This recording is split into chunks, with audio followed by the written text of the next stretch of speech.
And we're live. Hello, everybody, and welcome back to Dungeon World, a Dungeon World game where we have all of these lovely folks here who are going to be joining me to play this fun-ass game that we've been playing for a couple sessions now.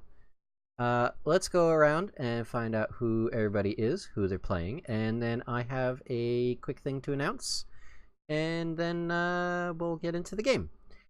So, joining us as always is our lovely GM, Venom. Who are you playing, Venom? I'm playing the GM and everyone else.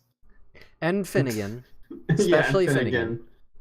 Especially Finnegan now. Yeah. Let's spend the entire session only talking to Finnegan. Just, that's it. I can't wait. There's certainly a way that happens. You know, probably. In Liam's mind, if I just keep talking to him, nothing bad will happen. No, yeah, exactly. It's just 3 straight sessions of nothing but roleplay with Finnegan. Exactly. And we have Pi. Hi, I'm Pi. I'm playing Nettie, a human Selkie ranger with a pelican named Meve. It's a burb. A burb. Big burb. It's a derpy burb. Intimidating, tireless, and burly bird. And derpy. And then we have Undead. I'm Undead Bon, or Matthew. I'm playing Liam Bartholomew, the Paladin. Hooray! And hi, I'm Arch, if you don't know who I am. Hi, this is my stream. Welcome. And I am playing Flamewalker, a salamander immolator, which is basically a giant snack person with fire powers. Because, YOLO. All right, so I have a quick announcement to make, and then we will jump into the meat and potatoes of the game. So recently, good friend Rethix was able to donate $20 on our Friday night D&D stream, which put us over the donation goal for me to do a Lucky Die podcast t-shirt giveaway. The way it's going to work is I'm going to be doing the giveaway live on Friday night during the very same Dungeons & Dragons game. Way it's going to work is basically anybody that is watching at the time of the stream, I'm probably going to do the giveaway as soon as we begin at midnight Eastern time on Friday night. You basically just have to be in the chat watching. I am going to announce that we're going to be starting the giveaway. I'm going to set a keyword that you need to type in the chat. And I'm going to give it about like 5 minutes or so for people to make sure that they join and type the keyword into the chat. And then I will roll it up and see who wins the t-shirt. After that, whoever wins will need to get in contact with me, and I'll get the t-shirt to them. It's going to be super great, super fun. I'm excited. It's the first giveaway I'm doing on the channel, and I can't wait. All right, so all that being said, there is a new donation goal for me to become a Incarnate Pro member, which would allow me to create new maps for D&D and potentially other stuff. I may be able to share my account with some of the fellow DMs and GMs, like maybe Venom here, if he wants to try out Incarnate a little bit and tinker with that. Ooh. So, if anybody would like to donate, as always with RPG games such as this with Dungeon World, there is a list down below that has the various rewards you can donate towards for our players. So I believe with Dungeon World, you can donate X amount of dollars. You can make it where somebody heals, somebody gets +1. Basically, you can help me, Pi, and Undead do more badass stuff, like making a Sword of Murder. I mean, Sword of Awesomeness, not murder. No, definitely not. All right. I think that's everything. So with that being said, Venom, take us away. All right. So we last left our game off with the sword being broken off into the ground as it slashed at Liam. Out of his control, he felt his hand grip to the sword, and it felt its, his swing kind of come back upon itself and slashed him all right. So we're kind of like, it seems like I think we're just off like the main beaten path of New Nilemma, and that's kind of where we're at. So what are you guys gonna do? Is there music? Do you have You know music? what? There is. Thanks for reminding me. Yeah, I'm the greatest. I forget a lot of the time myself, and then I'm like, oh, it's kind of quiet. So last time I believe we were kind of discussing what the fuck we were gonna do about the pirates, the river pirates.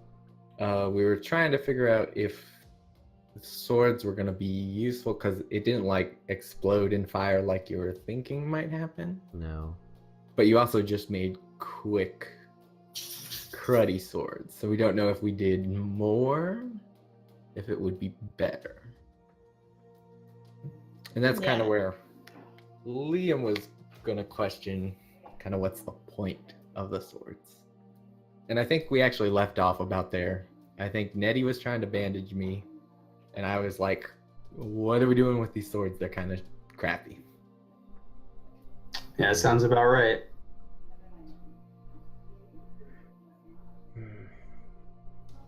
I'm not sure what other ideas we could do for taking out these pirates. The sword was kind of my only strategy against this. What if we took longer and made a bunch of swords, and maybe a real nice one to make sure the captain got one? It's a little fancier. Something like that would take a lot more time than I think we really have. Plus, it would also end up being an issue. Do we really have a time? There Yeah, is some time issue in that the longer we take, the more the village needs to pay for it. Yeah, I was gonna say about that tonight is when at midnight is when the enforcers are gonna come and pick up their their tithings essentially. You spent the previous night forging the swords and the flute with Finnegan and everything.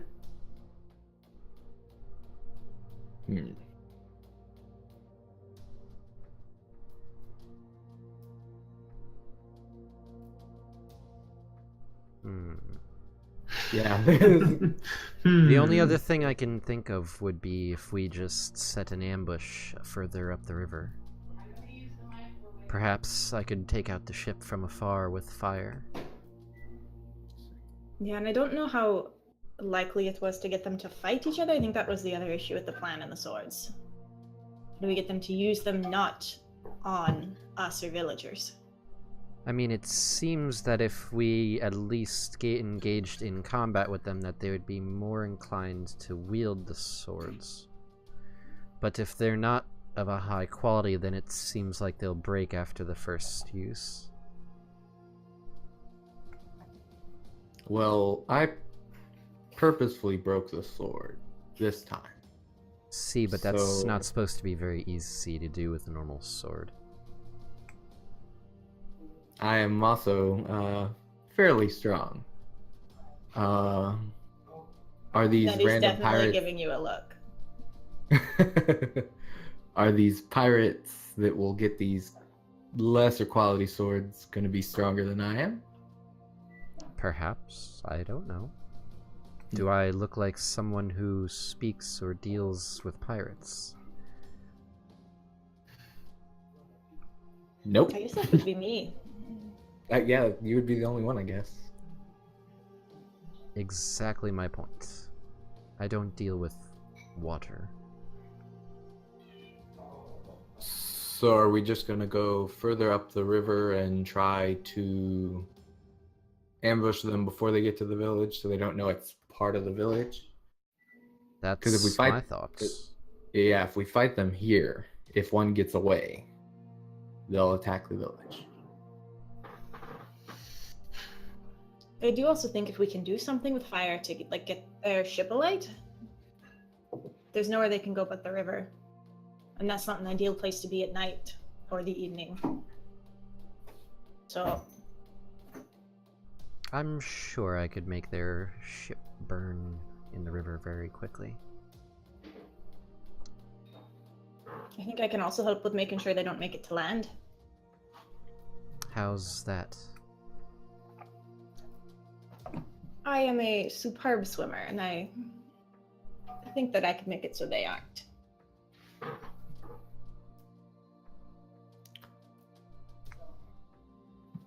I like this could- plan better than giving them magic swords. Yeah, I suppose. It I was could- cool. Oh, go ahead. It was They're pretty cool, cool the swords. sword, but If they exploded, this would be a perfect option, but see, that was kind alas, of what they I was didn't. hoping for. I was expecting more of a inferno.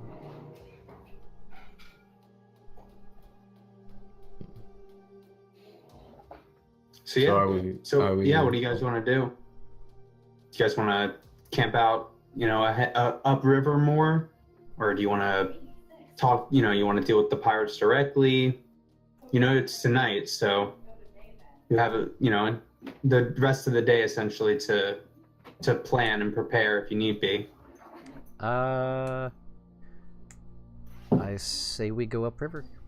Yeah, Niddy's gonna vote for a. And then I can always come and summon my burning brand as like a ranged, because I think one of the tags I can give it is range. Yes. Yeah, I think at least throne too. Yeah, throne is the one I can get. Oh, so Right. it's not that far, really. Not super far, at least. Right. Because range is like bow and arrow. Yours is more like Chuck throwing it. axe or something like that. At least that's my understanding. Liam is going to attempt to cast Guidance, my roach from my cleric. Divine Wonderful. Favor. Yeah. So let's see what happens. Yeah, so roll cast a spell there. 7. 7. 7. Yep. Starting back up with that. Uh-huh. Mm-hmm.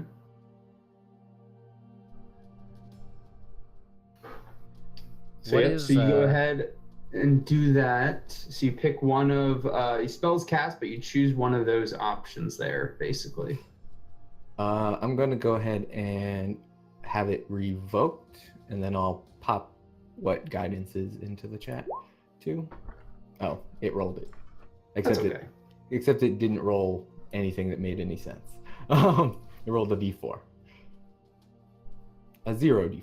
Okay, so the symbol right. of your deity appears before you and gestures towards the direction or course of action your deity would have you take, then disappears. It's only a gesture, and the communication is severely limited. But it might give us an idea. Right.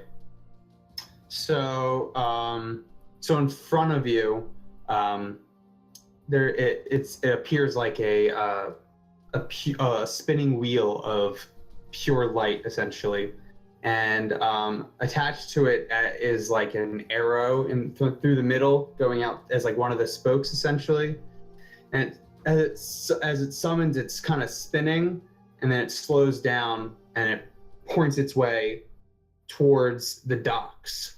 And you see that there's a person there who is he is off to the side, but he is also, it seems like there's a way to rent or purchase a boat or ship for the river.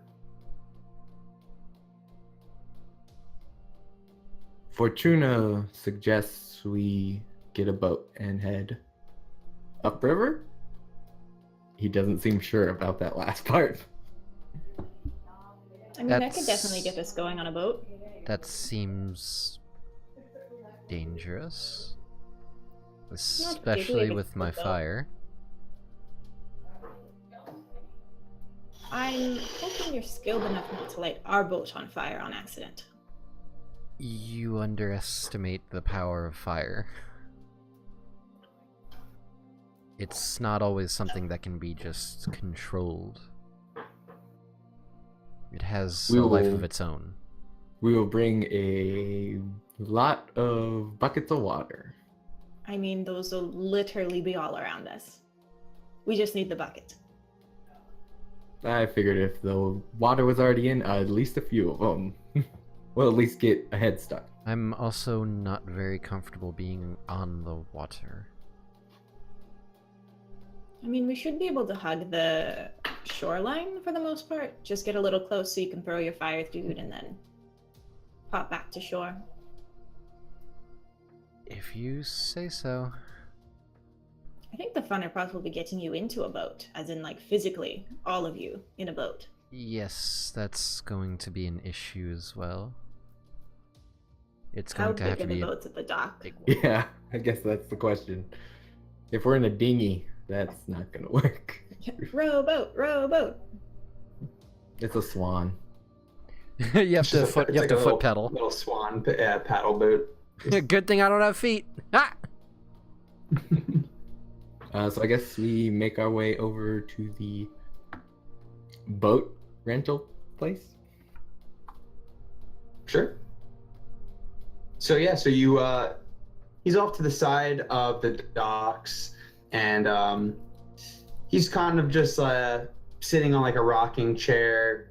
He has a piece of like he's kind of like messing with like it almost looks like he's knitting, but he's using, it looks like seaweed essentially to do the knitting.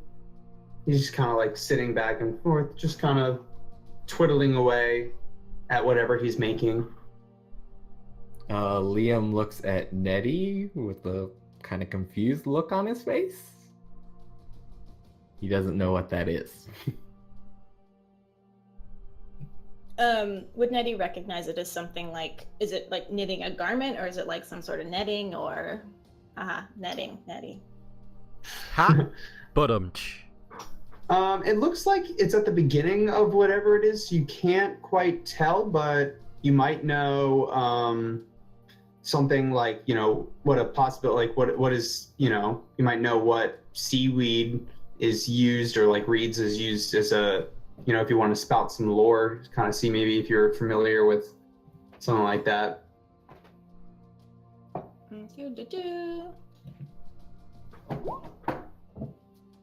7. All right. So yeah, you know that a lot of times that the boats that run along the Rainbow River, just because just at almost at a necessity sake, that sometimes like the roping part of the masting can be made using sea kelp, and this well, not the sea kelp, like the river kelp and like the reeds and stuff like that. It's actually quite strong. Okay, so this is like a boat size that would have sails, so... Yeah. Okay.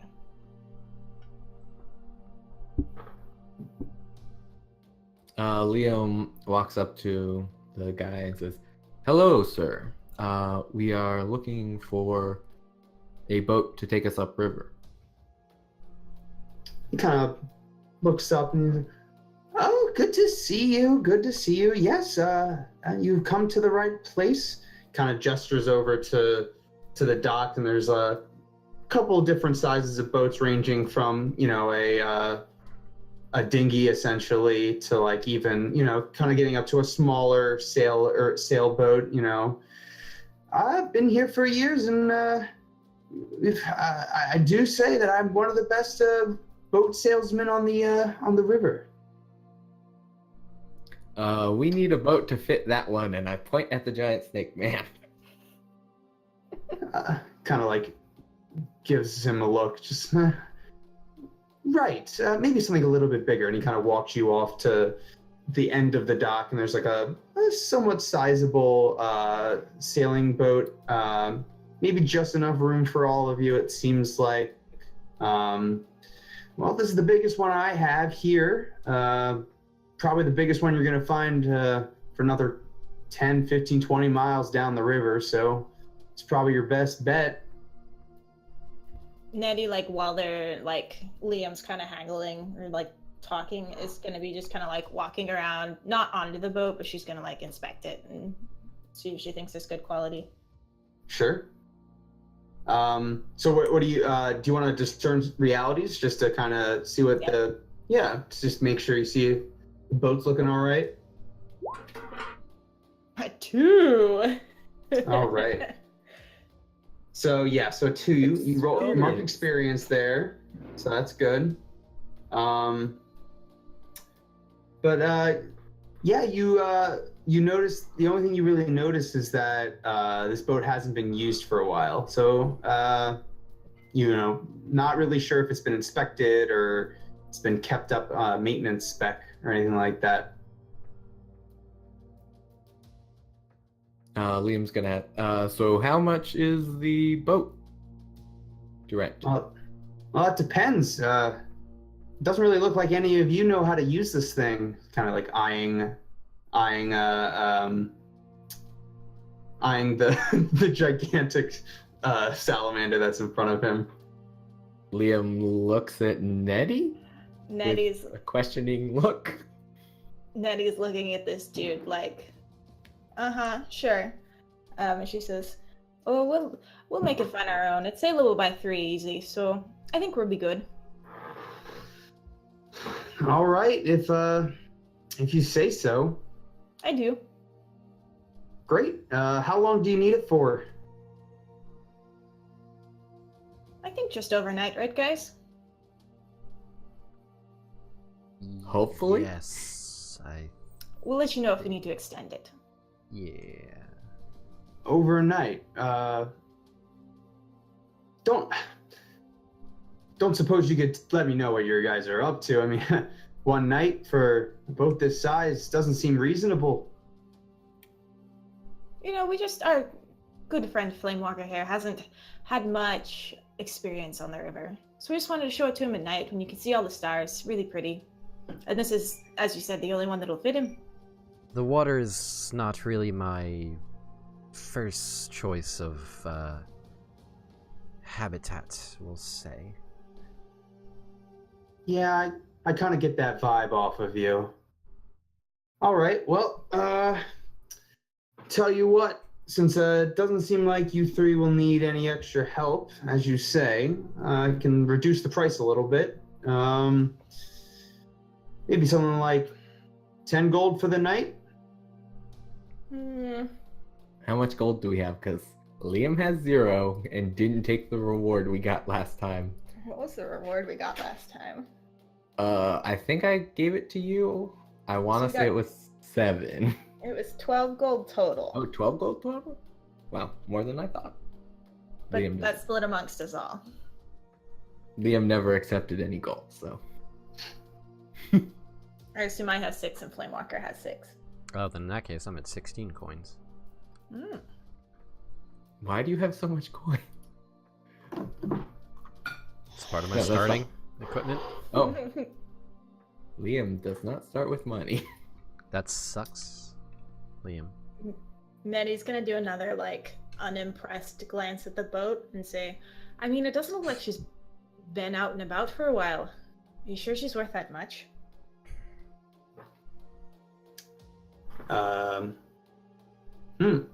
Tell you what, sounds like you're parlaying here. I don't think we've rolled a parlay yet. So Nettie's starting off with all of the rolls right She's now. just taking them all. Give me that XP. So yeah, go make a... We want to, yes, Ooh, a 10. succeed on something. All right.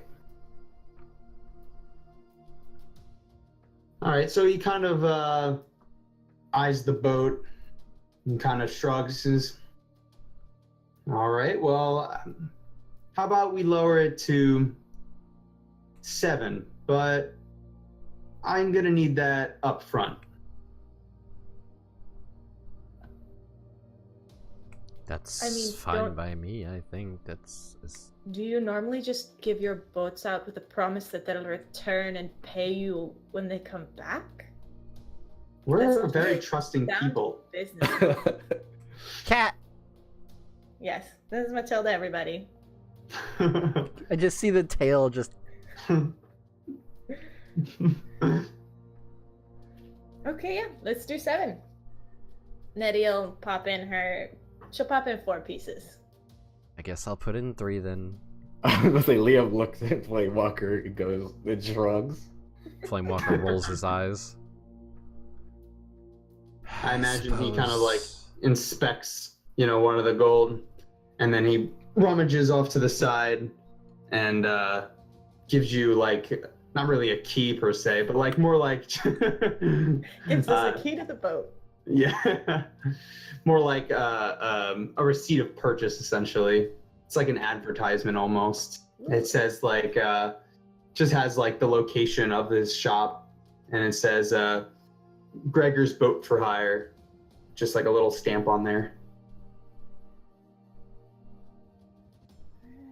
Thank you, sir. Sir, So do should you... we? Sir, do you have a ramp or something to get me on? This is a bit awkward, but I don't have legs. Yeah, I kind of got that vibe off of you as well. What was it? The fact that I don't have legs. Right. Yeah, most people don't really have an issue with getting on the boat. I don't really have anything to help you out there. And he kind of just walks away back to his rocking chair and just continues on working on his rope. Guys, I'm gonna need some help here. Yeah, Liam. So, Does it have a plank, to the dock thing, and Flamewalker just can't fit down it. I just imagine I'm too fucking big. Yeah, that's what. Yeah, I mean, It's like it's too connected narrow. to the dock with like just like a wooden, wooden plank essentially you can pull back onto the boat. But yeah, it doesn't look. It's not like super wide or it's meant to carry a regular person across essentially. Excuse me, I am a regular person, thank you. You're right. How Regu- racist of me. Humanoid shape. Excuse me, With half of legs me and is stuff. humanoid. All right, how about Cat. someone with legs? It's meant to Yeah. carry That's- someone with legs. Still racist. Legged individuals. Still not so- helping your case. How big is this boat? I would Is it say big it's enough to be a ship? No, it is definitely just a boat. Definitely not a ship. I would say probably. Trying to think. Probably from somewhere like 20-25 feet. From nose to tail, essentially. And then how far away is it from the dock right now? Maybe like a couple of feet, maybe. Enough that it's still necessary for the little onboarding ramp, but Mm-hmm. you don't have to like jump for it or anything. Yeah. Or you might have to, I guess. That's So I mean, He we can- throws himself, Salamander. Liam's gonna get on the. He's a giant snake man, Ryan. I am a snake man.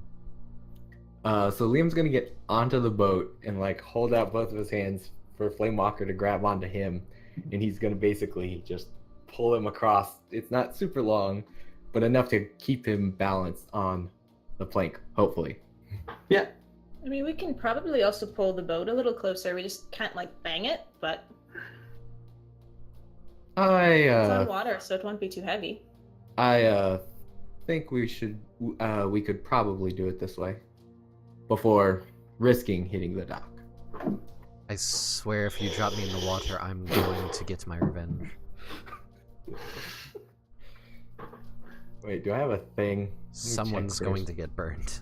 Nettie's gonna like reach out and kind of grab the boat and attempt to hold it maybe a little bit steady. It's harder with just one person, but And Liam's going to attempt to pull Flamewalker down the plank onto the boat.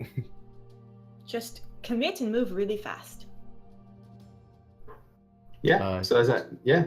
Should I roll a strength? No, you don't have to roll. No, you don't have to roll anything. That's yeah. You Oh. just, We were building it up thinking we were going to have to roll. you're just yeah. Flamewalker's just so concerned. We just have to make sure he's okay. I get it. Yeah. We just assumed that this was leading to a roll. That's funny. No.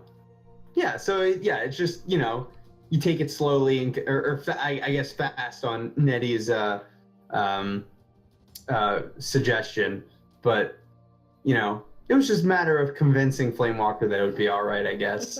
So Walker doesn't yeah, he like kinda- water. Yeah. So Liam kind of braces him as he slithers his way on board. See, it wasn't that bad. This makes me uncomfortable. I assume Flamewalker is in exactly the middle of the boat.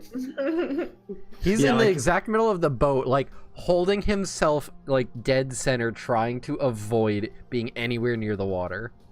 There's Yeah, a and- mast on this, maybe? Yeah, there's a mast, small sail. He's wrapped We around the can hold mast. the mast. Yeah. His tail Yeah. is coiled around the mast. I like it. Yeah, definitely. As you get on the boat, like you're relatively heavy. I mean, I would assume compared to what this boat's probably used to. All of a He's sudden, probably so- a couple 100 pounds. Yeah, Mhm. so it's kind of like rocks back and forth a little bit as you board on. So He has like one arm hooked around the mast. Like, this is making me really uncomfortable. And Liam is not particularly small either. Finnegan's just gonna kind of chuckle a little bit watching this whole thing go down and kind of just casually walk on. This is a nice boat. I don't think I've been on one like this before. Well, it's a trip for all of us. And then he looks at Nettie. Maybe? I mean, this is kind of a small boat, but it's gonna be fun. I'm excited. And she's gonna like push the plank onto the ship or the boat, and then like undo all the ropes tying it and toss them over and then jump over.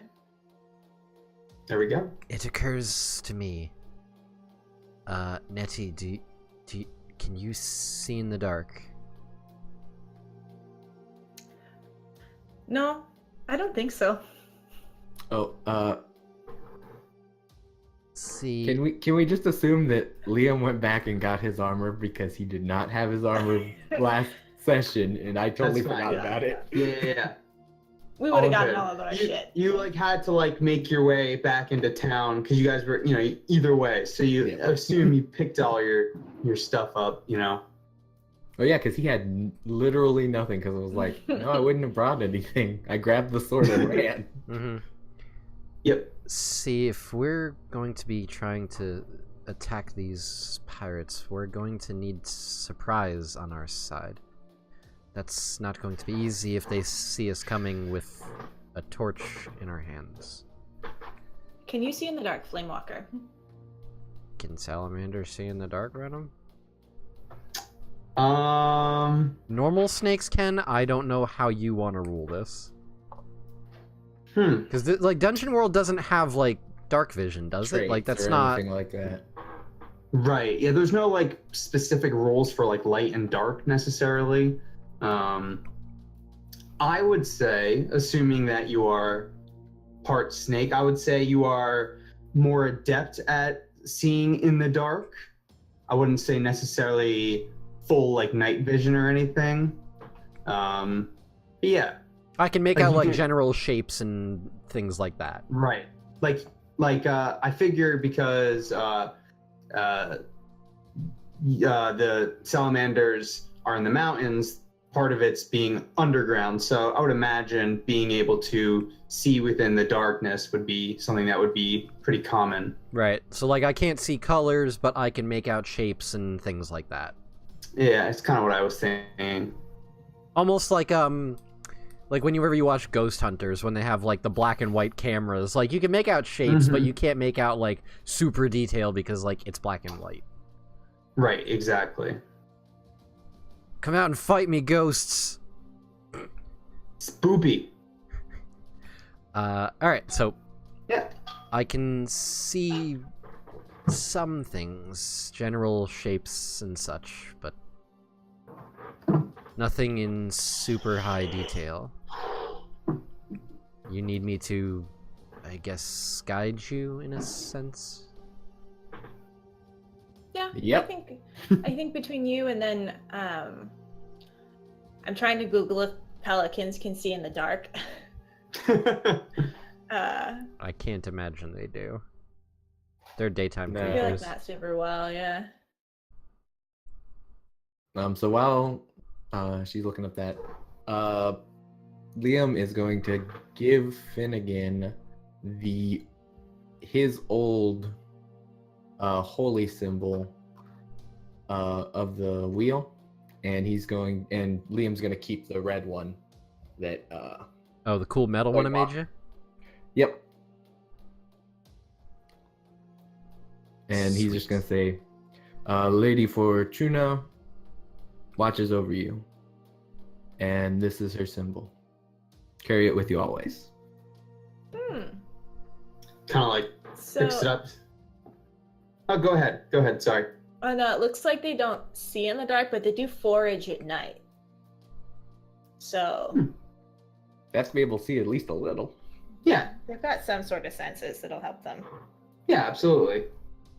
So yeah, so Finnegan, takes a look at the necklace with the wheel. He's like, "Wow, thanks," and he kind of just puts it on, kind of like admiring it, because he's wearing like these it's like the nicest thing compared to like his like dirty sewer clothes essentially. And he definitely has seen Liam use skills and stuff like that with it. So He Right. knows it, at least for me, does something. Right. And yeah, exactly. He knows its significance, to you at least.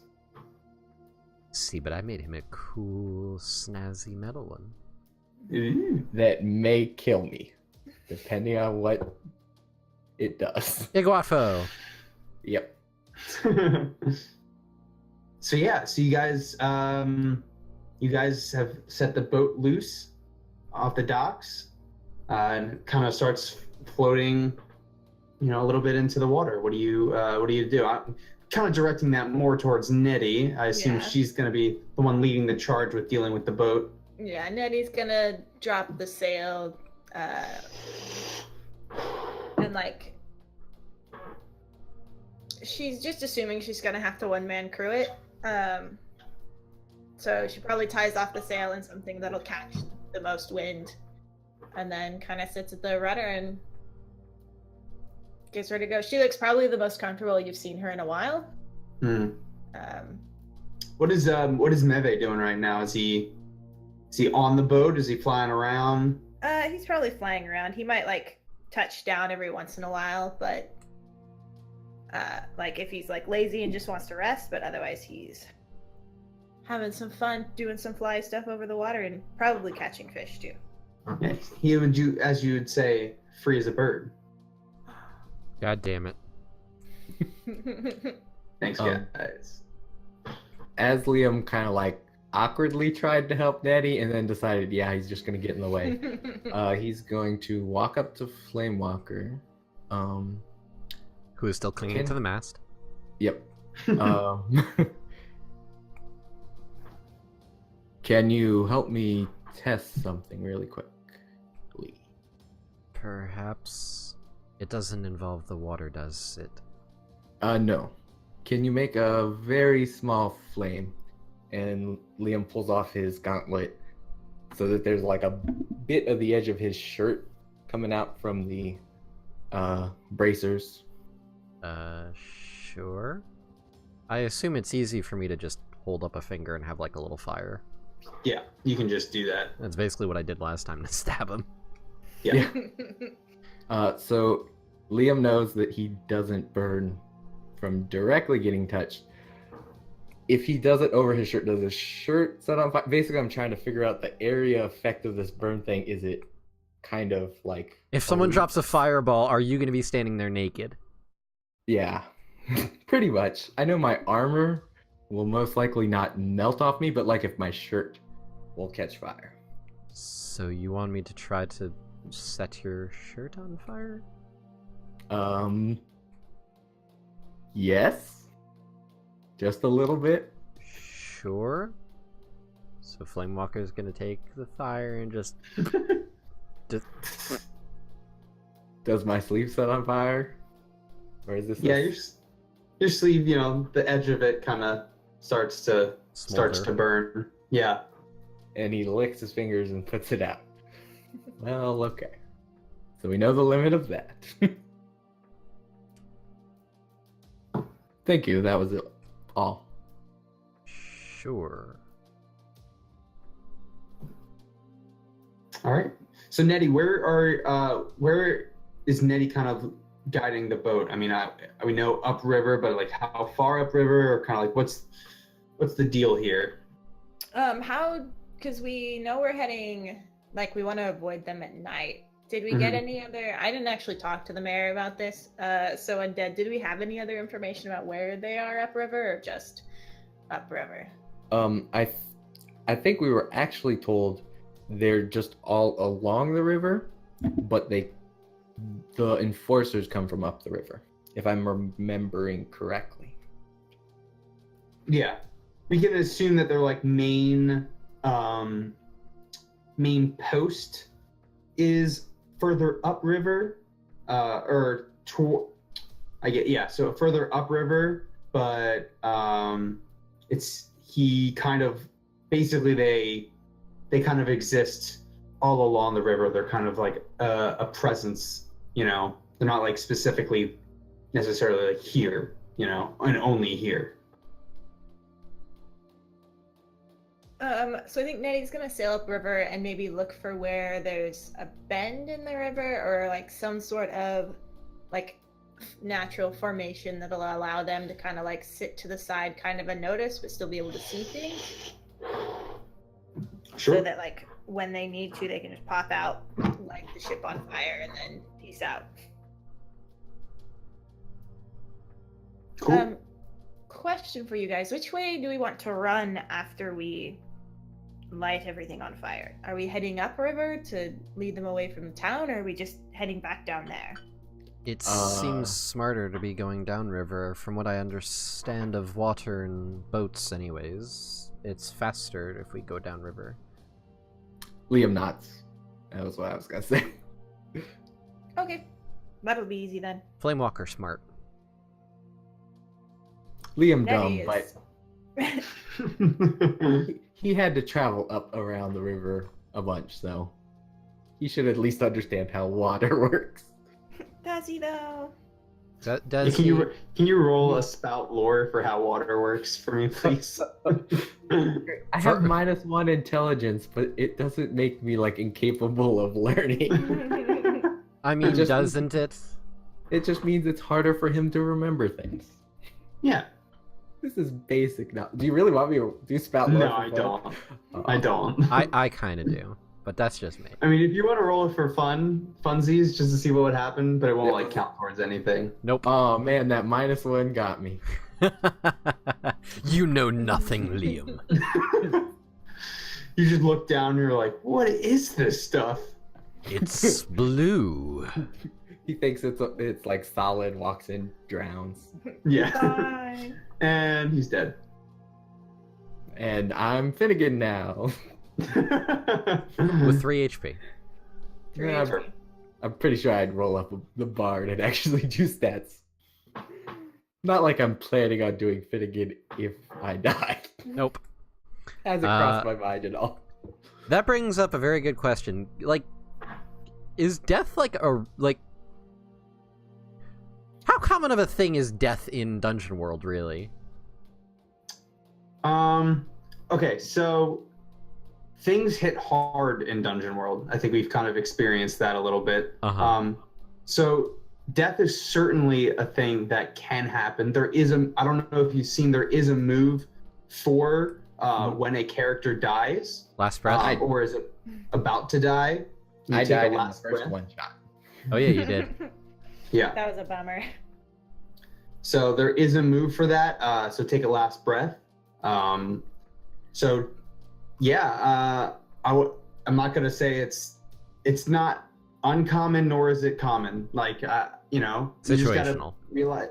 Yeah, I think you just have to realize that, like I said, you know, things hit hard. You know, you gotta play smart, or you know, think. You know, it's not all about rolling a bunch of die and just kind of chipping numbers at each other, because it's just not the game that Dungeon World is, you know.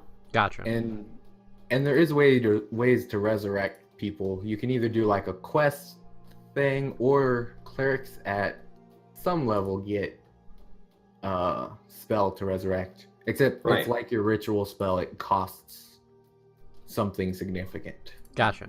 Okay. Yeah. And so, like, if that were to ever happen, then maybe that's, you know, just another fun thing for us to do. Just try and, you know, maybe we can bring them back, but oh God, I'm going to make it nice and hard on you guys. No, listen, I love Flamewalker. Don't kill me. I'm not trying to kill you. I'm playing for you guys. Don't get I'm dead. a fan of the heroes. That is one of my moves. I am not a hero. As long as Liam stays alive, eventually he'll be able to resurrect you guys. Flamewalker is the definition of chaotic neutral. Except this isn't D&D. Fuck that shit.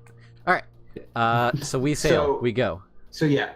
So you sail, so you're sailing upriver and like more of like a natural bend to kind of like catch them before or after they take the stuff. Like they get the tithing essentially. I think our plan was before. Before? I think don't- so. Do it like, is the map here at all remotely accurate in a sense?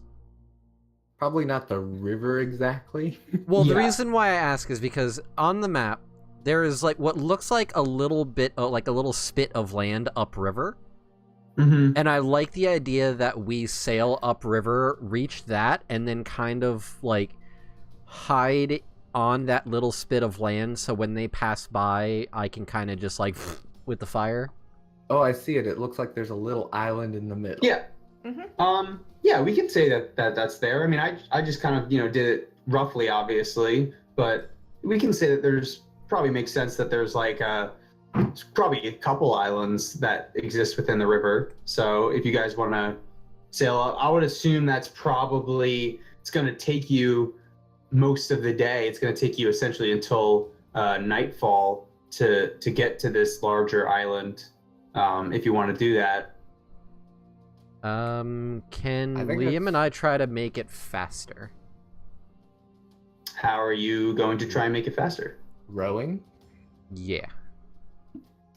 Sure. Yeah. If you row, then it'll probably take like, I guess like an hour or two off of the time. You'll probably get there a little bit before nightfall then. So strength or constitution? No, you don't have to roll for that. Okay. Yeah, Yeah. Nettie probably calls Finnegan up and like has him hold the rudder and then comes down and like teaches you guys proper form. Like, okay, this is how you do it. And there's definitely a moment like, because rowing takes a lot of like your legs too, like That's bracing them racist. and Yeah. positioning them. Well, That's no, just like figuring Super out. racist. She helps you, Flamewalker, figure out like, okay, this is like the easiest way we can brace your tail, because you're probably actually going to be better because you just have more power. 'Cause My you have, tail like, acts as so like an much to- anchor. Yeah. Yeah, so you You're can like. just.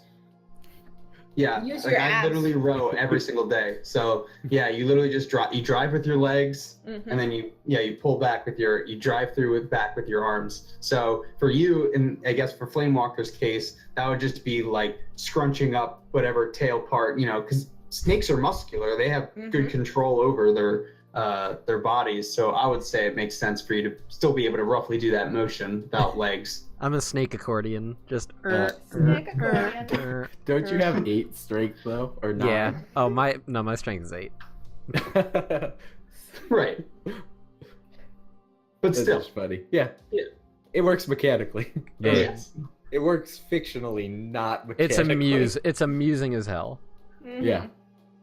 Like Alright. we could probably say that like Liam has to like undercompensate a little bit because he's probably rowing a little bit harder. Like he can just get like the motion a little bit better. That works. But yeah. Yeah.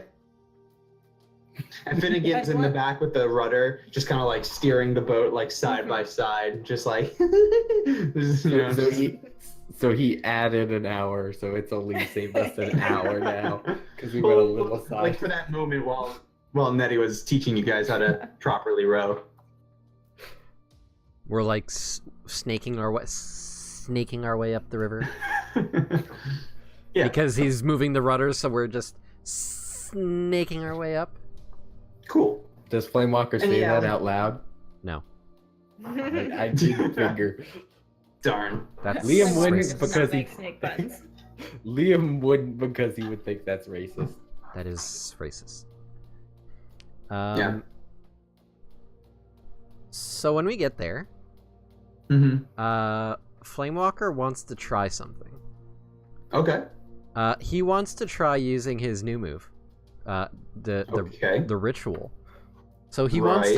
wants to like find like some sort of like little cleared area that he can like kind of hide a fire. And he wants to start this very small bonfire, and he wants to try to like commune with the fire and try to see if he can get it to like. He wants to use the ritual in a way to like have fire strike the ship when he commands. So Okay.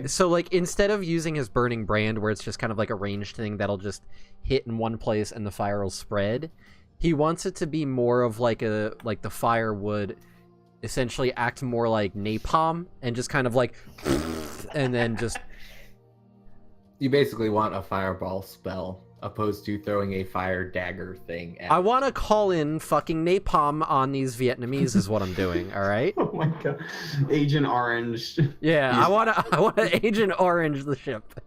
Oh my god.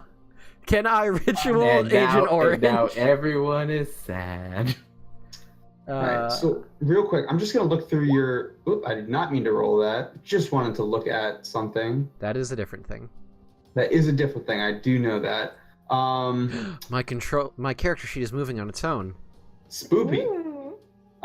Okay, so I think here's the problem I have with that. In that, so the ritual move says specifically like, you know, draw upon a place of power, and I totally get what you're coming at with saying that like fire would be My place a of place power.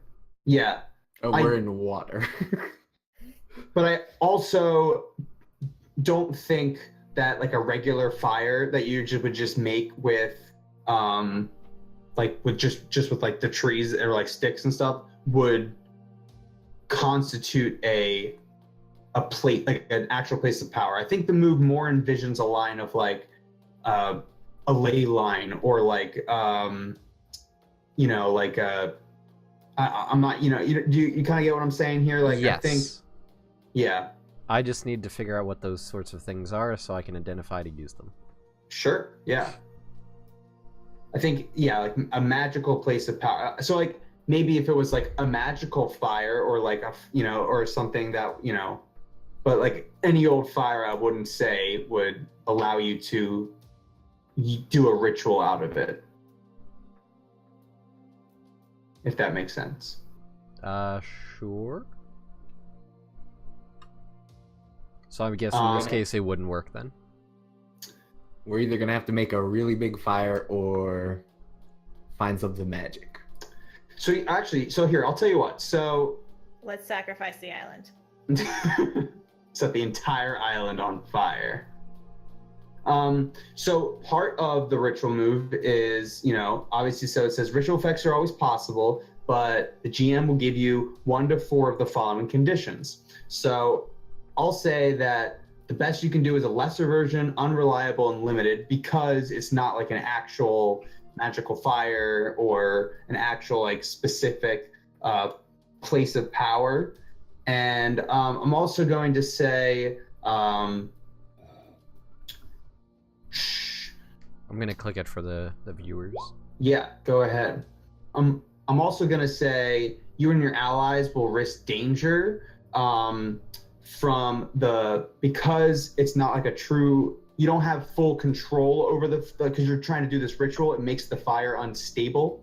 So it could potentially like lash out and set other things on fire when you're trying to do this ritual.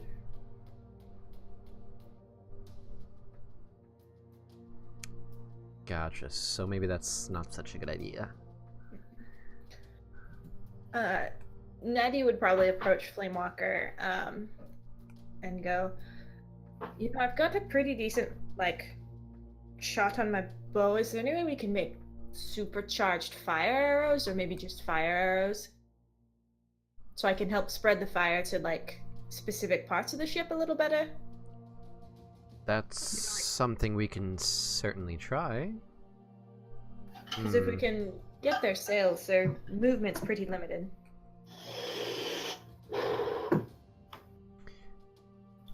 I suppose if we have scraps of cloth, I can light them on fire and we can volley them over there when the time comes, and then I can certainly try to make the fire spread quicker.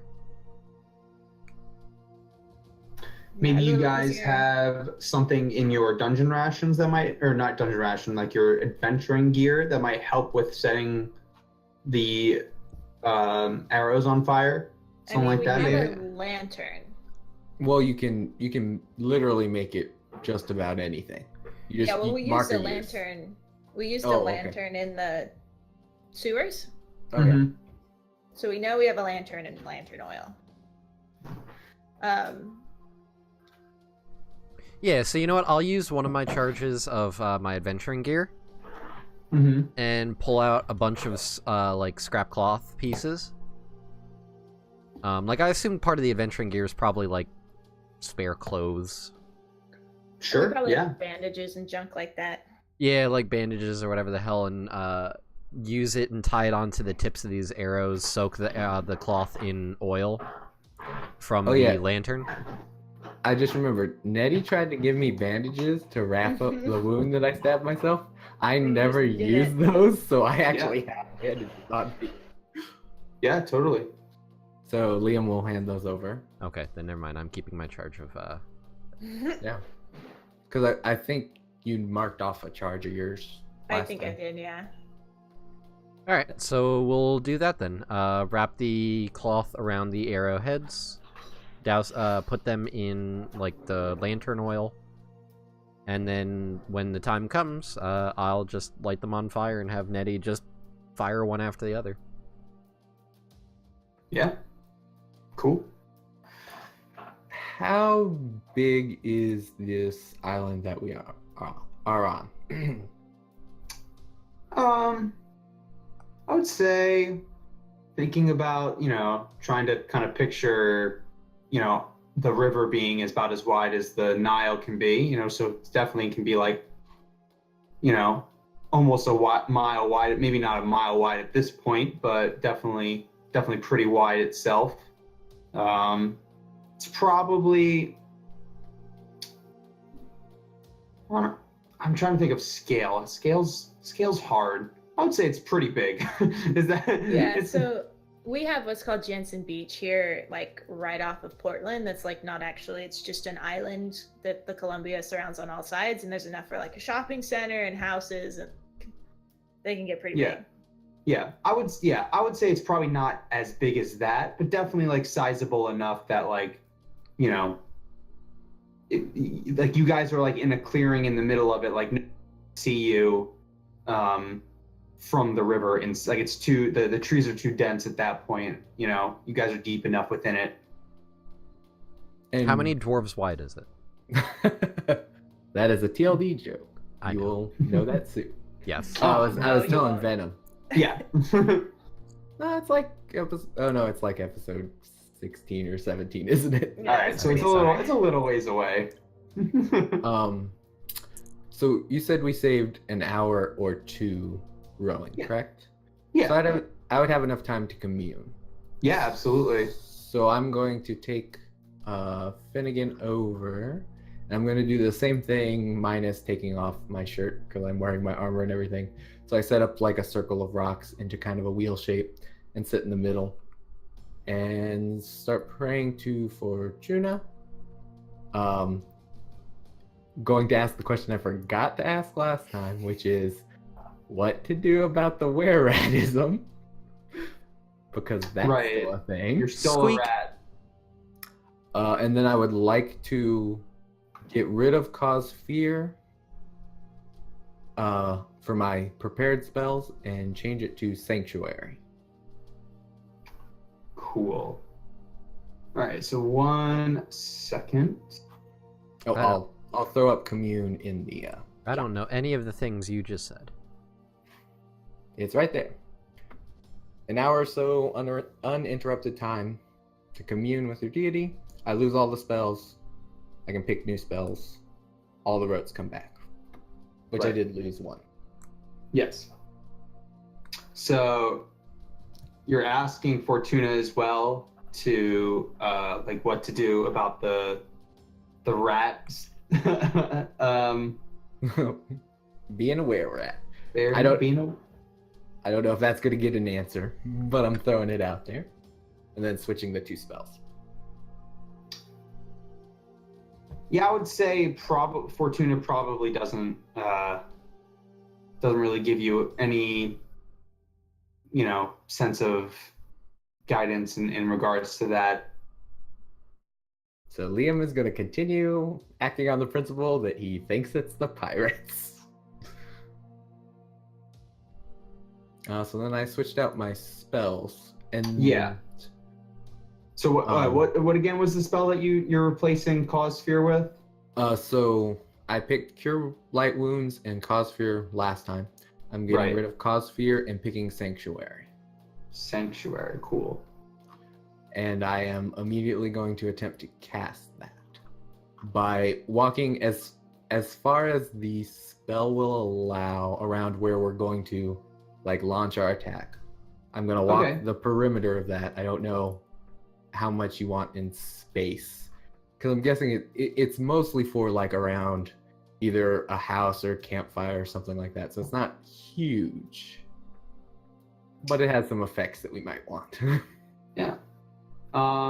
Sure. Yeah. So, yeah. So go ahead and do cast a spell. I guess how big of an area are you trying to kind of just like the perimeter of the shoreline that you're going to try and launch the attack from, or something like that? Pretty much my plan is as much as I can, so I will get a warning if the pirates land on the island to attack us as part of the Gotcha. spell. So Right. I hope this is good. It was all right. Okay, that's fine. All right. So yeah. So go ahead and choose one of those. I am going to do the second option, which is you're casting distance you from your deity. You take -1 on going to cast a spell until your next commune. Gotcha. So until the next time, I will have a -1 on all my spell casting, Right. which is okay because hopefully won't have to cast that many more spells. So this is what Sanctuary does. I don't know why it does that roll. That's weird. So I walk the perimeter of an area, consecrating it to your deity. As long as you stay within the area, you're alerted whenever anyone acts with malice within the sanctuary, including entering with harmful intent. Anyone who receives healing within the sanctuary gets +1d4. Fancy. So it ups my healing, and I will know when they get here. And To warn up- consequently, you also hear that one song from Kingdom Hearts playing every time you step into it. Yes. Love that Okay, song. That would be bad. But yeah, copyright strike. Copyright. Boom. Insta. Yeah. Okay. Cool. And yes, I totally had that thought the first time I read that spell and was like, I'm gonna cast that now. So, what are you guys doing with the boat? Hiding it. That was my other. So, like, one, we don't know what side of the river they're going to be on. So, are we just doing, like, the tip upriver? Like, Yeah, the that's- point where they would have to go back and forth? Yeah, I figured we'd go at the split, so I would have walked the shoreline around the split. We would be setting up there. So I'm guessing far enough back in the trees on one side or the other, so it's possible we're on the opposite side of the river from them, or they'll be following us. Either way, it's kind of our best option. My other question I was Unless thinking about you- is how did we get Flamewalker off the boat? We probably just like brought the boat up on the shore and then I just slithered off. Yeah, just Are we beaching the boat? not completely beaching, just as close to the thing so when he comes off, he lands on land. Okay. Or at least only a little bit in water, which probably freaks him out a little bit.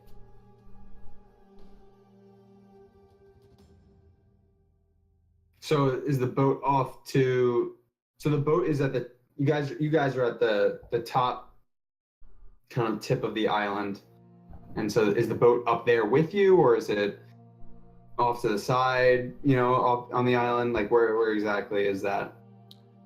I think our boat should be on whatever is the smallest side of the island, or the smallest side of the river, where the island splits it. So, because our boat isn't particularly big, they might be in a bigger boat and have to go the other way. It's a possibility. Okay.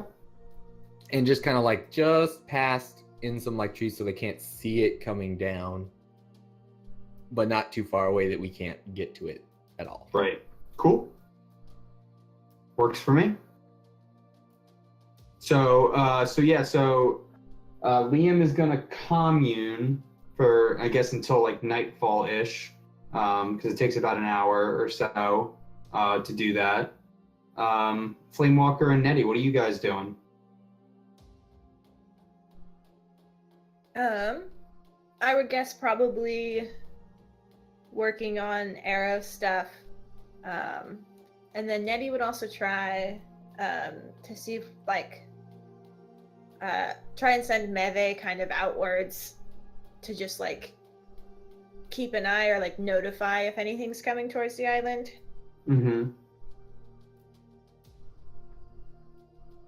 So let me ask, I guess you Pi a question, but as Nettie, for Nettie kind of.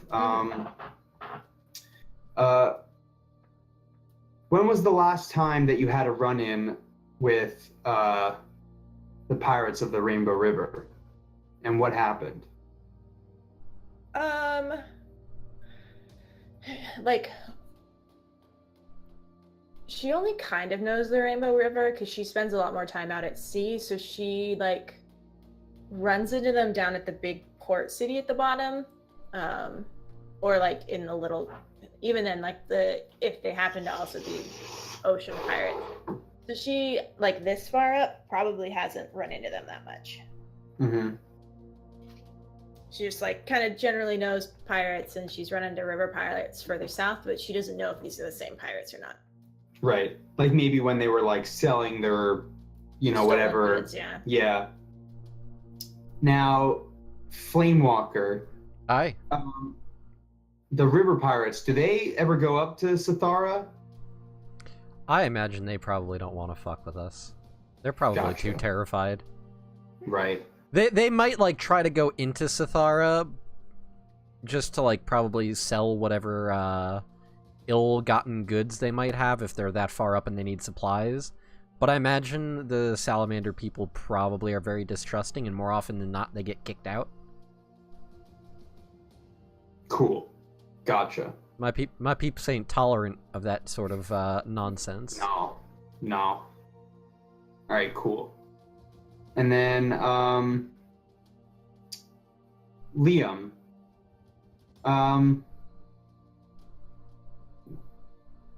Why is Fortuna, why is Fortuna, invested within the river pirates? Like, who do you know that deals with Fortuna is also a part of the river pirates?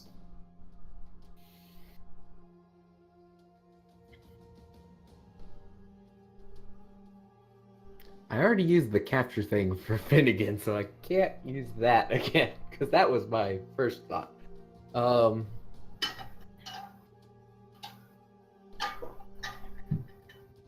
let me rephrase the question. Like, who was someone you thought you trusted and turned out to, be someone who is, completely not who you thought they were within the river pirates, Oh, this is cliche as hell, but I'm doing it. Do it. So Liam will pretty much heal anyone, as he healed a bunch of were-rats, Finnegan when he was trying to kill them. Right. So he has probably ran into the pirates.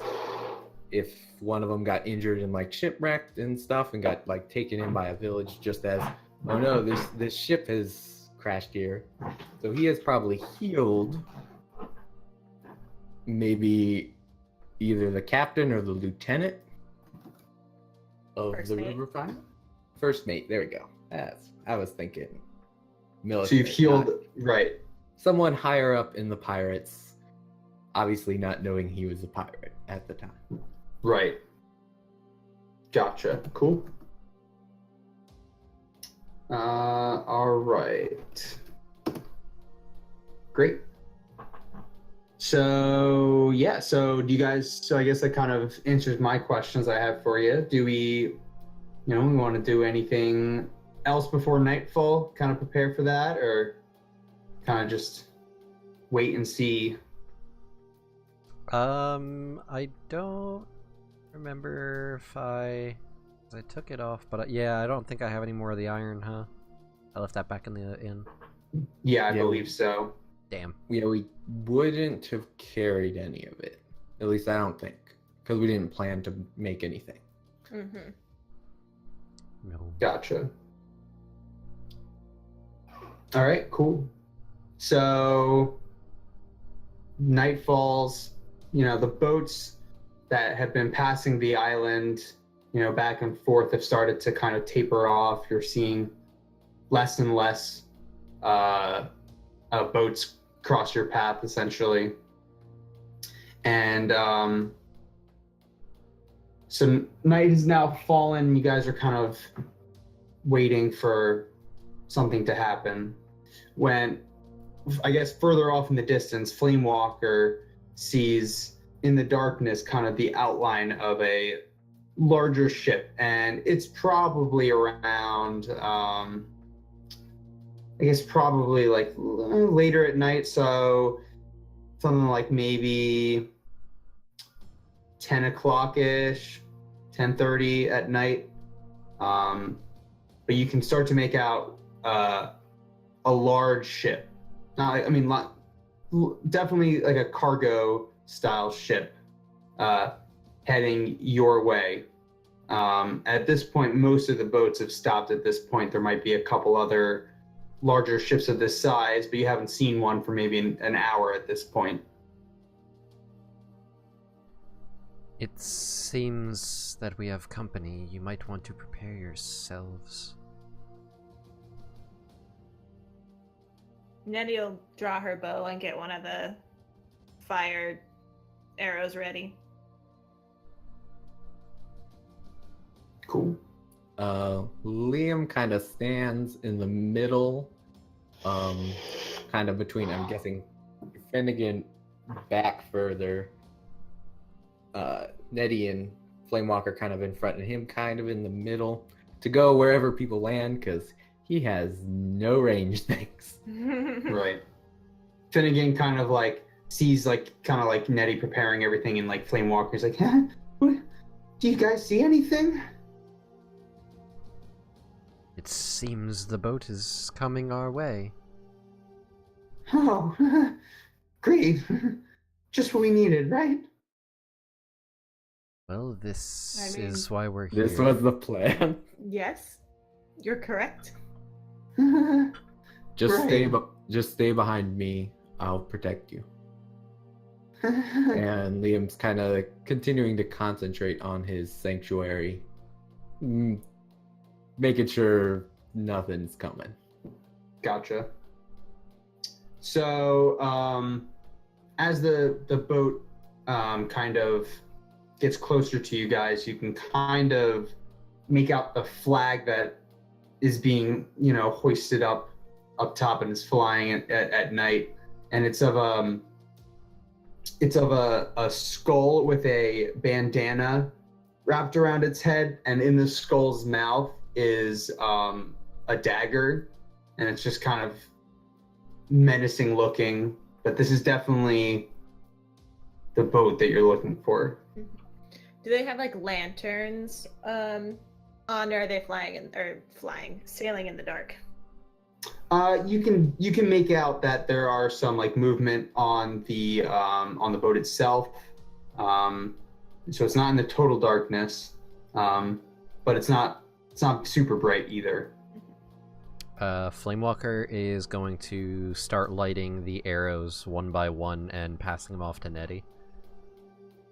I imagine like a rapid fire, like you fire the one that's lit, Yeah. and then I pass you the next one that's lit, and then pass the next one. Because Yes. I know, at least for me, when I usually use my bow to practice in the backyard, I can fire off a shot every 6 to 10 seconds. Mm-hmm. Yeah, Nettie will wait till they're like close enough for her to get a good shot, and then she's gonna aim for the flammable stuff, so she can hit the sails. If she can see lanterns, she would aim for one of those, but otherwise just kind of pepper it. And Liam is holding his halberd, waiting. Right. So yeah, I mean the boat is at this point you can kind of make it coming definitely close enough, probably close enough to take a shot if you wanted to. Yeah, I'm gonna summon Yeah. my Burning Brand. Gotcha. That's an 8, so I can choose one tag. So I'm going to pick the Throne tag. Which means my weapon is still dangerous. Yes, it is. But that's okay, that makes it more fun. They're on a I'm about to say burnable it. ship and we're not. Yeah. And I'm between Flamewalker and Finnegan, the most likely to catch on fire. God, why you hate me? Oh no, that's just the formation I was doing. I'm not doing it necessarily specifically. Uh-huh. And also, being immune to the fire at the moment, he's fairly certain he can get in the way at least. Alright, so I imagine we fucking throw some shit in there. Yeah. Light him Yeah. on fire. So do you want to? So you're gonna shoot at the ship? Why don't you go ahead and? Well, yeah, go ahead and do a volley for me then. You're gonna go and do that. Okay. And All you right. can use your intelligence, can't you? Even for throw? For me, I can, yeah. Okay. For All right, so Nettie, on a 7, you deal your damage, but you have to choose one of those options.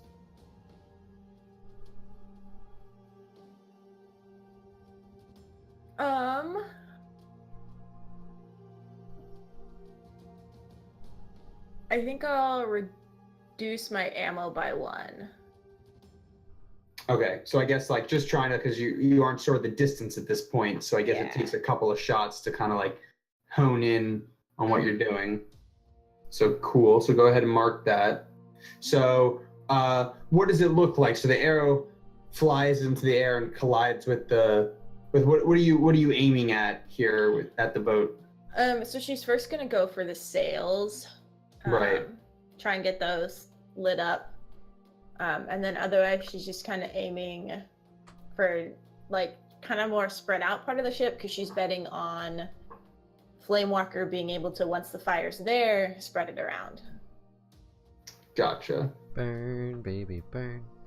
So yeah, so your arrows, your first like couple of lobs hit the sails, and almost like planned, like perfectly planned, from where they hit, the sails start to catch fire, and you start to hear the noise of the small crew. It seems like on the boat or on the ship, start to kind of freak out. You can hear kind of like a mixture of voices, what's going on, and you hear, people looking for where the arrows are coming from or like what's going on exactly. But At that point, Nettie kind of like gets like this realization. She's like, maybe we should move from where the flaming lit arrows came from, because they will lead right back to us. That's a smart idea. Slither. Liam kind of looks. Is our placement going to be outside the sanctuary? If we move? well, you tell me how big was the perimeter that you walked? Does it give you enough flexibility, would you say, to move to a different spot or move into the forested area if need be? Technically, it doesn't give me a limit. It's just Right. walk the perimeter of an area. So how far did you walk? That's what I'm asking. I would have walked. you, I would have walked as far as possible for however long I could have. That's the problem. It's like I would make it as big as possible. If that meant as much of the island as I can, Yeah. probably at least a little bit into the trees to make sure we could hide and move a little. Mm-hmm. But I think it's Yeah. I think it's a little BS if I say I walked half the island. He just walked around So the to say. entire beach. I wouldn't have time to do that, but I there's don't gotta be know. a limit to I mean, it. in 1 hour, I can walk like 3 miles. Yeah. So I guess that kind of also explains like maybe the size of it is what distanced you. Like it was a little bit like exhausting tried on your too much. connection. I tried to do too much. Okay. Right. That sounds good. So That kind maybe of- got like the top, maybe third of that island we're on. Right. Go ahead. No, yeah, I was just saying, yeah. So totally, you're able to move a little bit more into the forest if need be. Once wait. we take cover in the trees, Flamewalker is going to do a thing. Okay. He's going to try to use Zuko style. And he's going to hold out like a clawed hand towards the ship and make like a clenching fist motion and try to have the fire on the sails like grow in strength and essentially like pulse out in a nova on the ship and like try to catch more stuff on fire, potentially people if they're in the way. Cool. So yeah. I'm gonna do a thing. That is a 6. So All right. No. So roll plus. Well, I guess you get your experience. I mean, so you get that. hooray. All right. So what happens is I'm trying to think. I get a paper cut. Ow. Poison so- ivy, no. Ah. So I'll say that you definitely are able to still like the flame itself kind of like manages to work it. Like what exactly are you trying to do? Like you're just trying to grow the flame out onto more of the ship essentially. Yeah. So that happens, but because like while you were doing it, like they the people while they're scrambling around trying to figure out like what's going on, they like your motion, I guess, like or whatever how you were controlling the fire, they're able to source it back to the island, and you hear a bunch of voices is over there on the island, you know, like yeah, I saw that too, and stuff like that. So you can make out against the flames of the sails.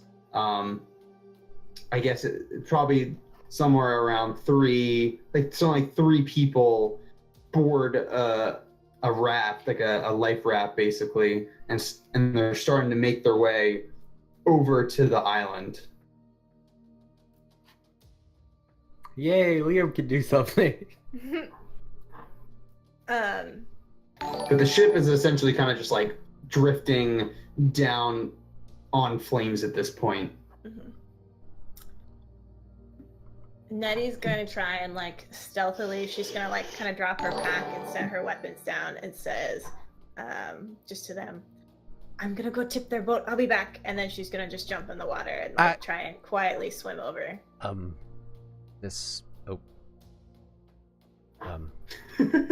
Liam is worried. And Yeah. standing here in heavy armor, How many probably can't swim. how many dinghies are coming towards us? Just one, right? Just one, yeah. So she's gonna, a la Pocahontas, just try and like come up under and just tip him. Okay.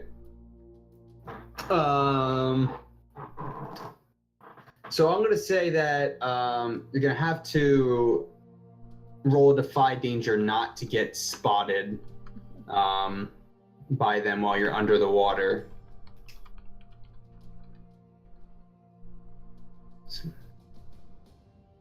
Come on. Roll 20's being slow. That's okay. My experience. That's okay. Oh, what did you use to? I guess it would probably be. I think it was on Dex. Yeah. Yep. That's fine. Dex. Yeah, that makes sense. Okay, so yeah, so you get your experience. I guess so. So while you're swimming over there, I guess you're trying to be more underwater, but you kind of like because you're in human form, you kind of like underestimate, like overestimate like the exertion of trying to swim over there. You're just so used, so you realize that you have to take like a breath quite close to them, and they instantly, like, you pop your head up and like take a deep breath full of air, and the three of them on board on this little dinghy, there's two guys and a girl, and the girl spots you first, and all right, so she goes so it's like, hey, look, there's that one right over there, and she starts steering the boat towards you, yeah, so they do that, and the biggest of them, he's got like this long hair and like a ponytail, like reaches down into the water and tries to grab you. Okay. How far out are they? I guess probably like 30, 40 feet. Far. Yeah. Something like that. Okay, so how fast can I pull off my armor? As soon as they spot her, Nettie's gonna like give a whistle for Meve. And then he's just gonna start dive bombing. And I throw a fire spear at them. I hit my bird! No, not at the bird, at the boat. I have my burning brand and it's a throne, so I imagine it's like a fucking fire spear, and I just ah.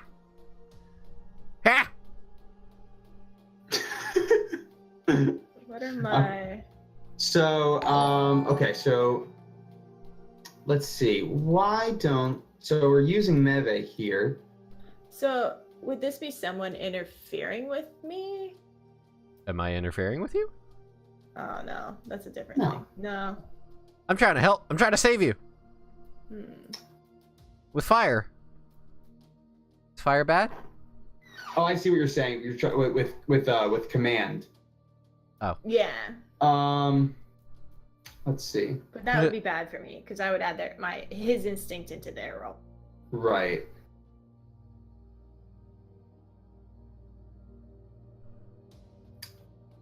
No, I would say you could probably let's do so I'll have you roll it's kind of tricky, I guess. So we'll do a defy danger roll, and then why don't we add we'll add Meve's cunning to the roll. Dang, that's not very high. Yeah, but I can't say ferocity because it doesn't really. Oh, it makes it a 13. Oh, there we go. Nice. Damn.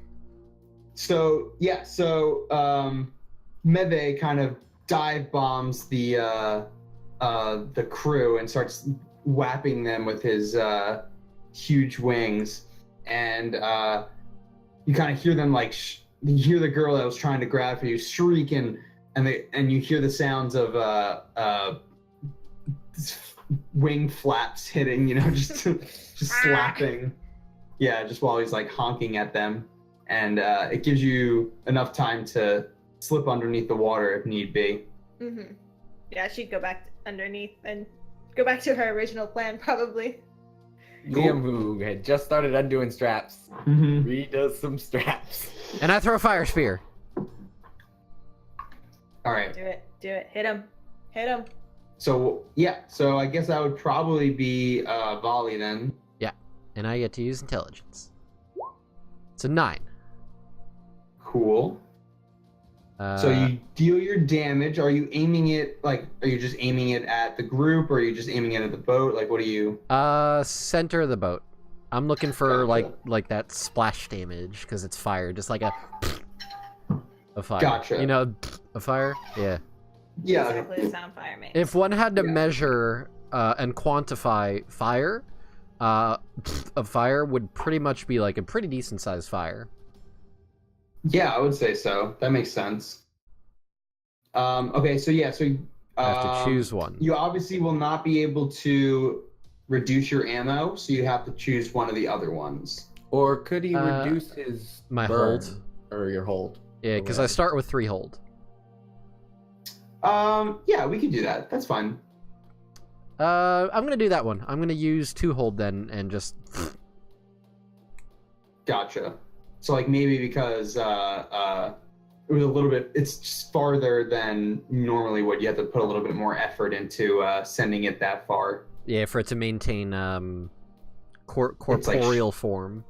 Yeah, that makes sense. All right, so go ahead and roll your damage. All right, that's a 6. Nice. Gotcha. So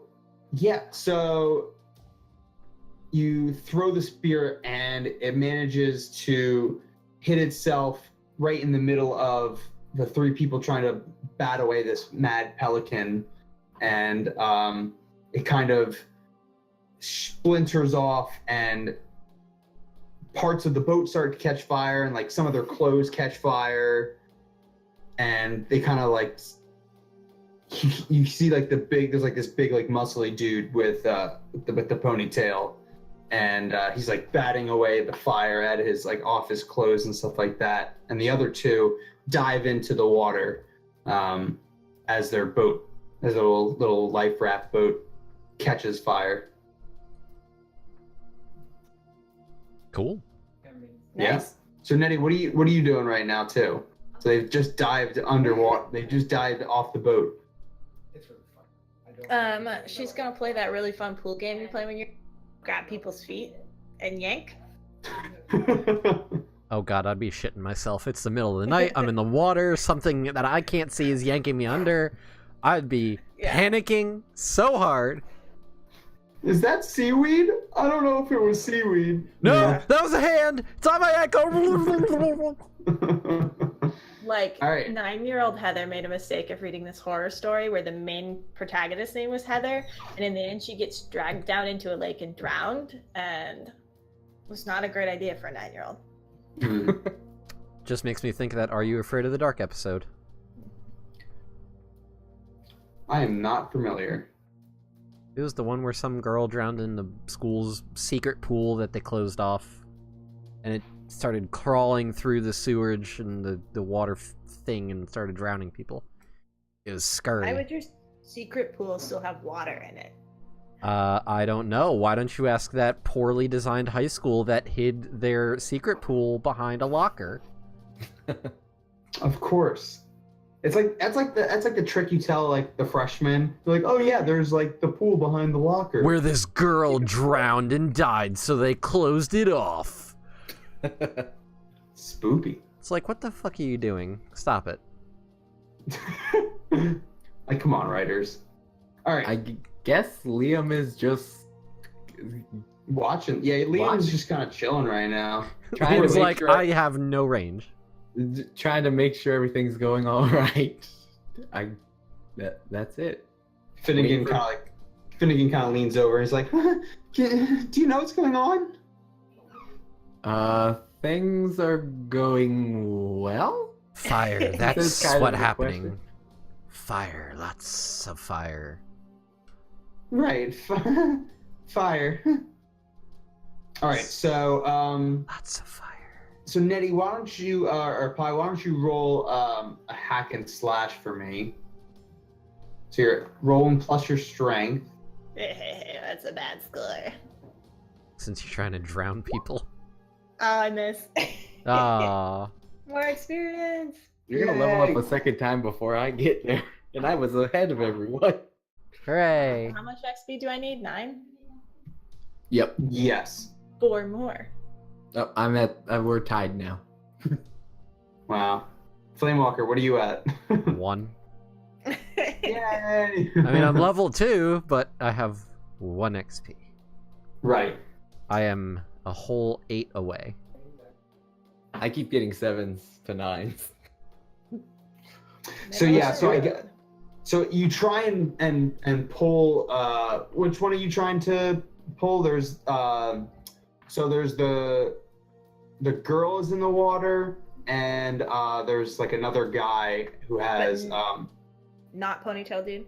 yeah, Ponytail dude's still like on the boat, like at the moment. Burning. She'd probably just like grab the dude and try and yank him under Gotcha. poorly.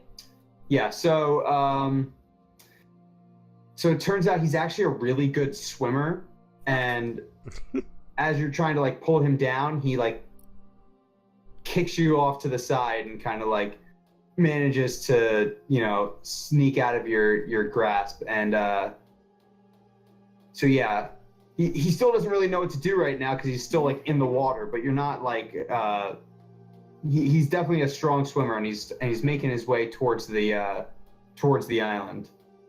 Starts swimming.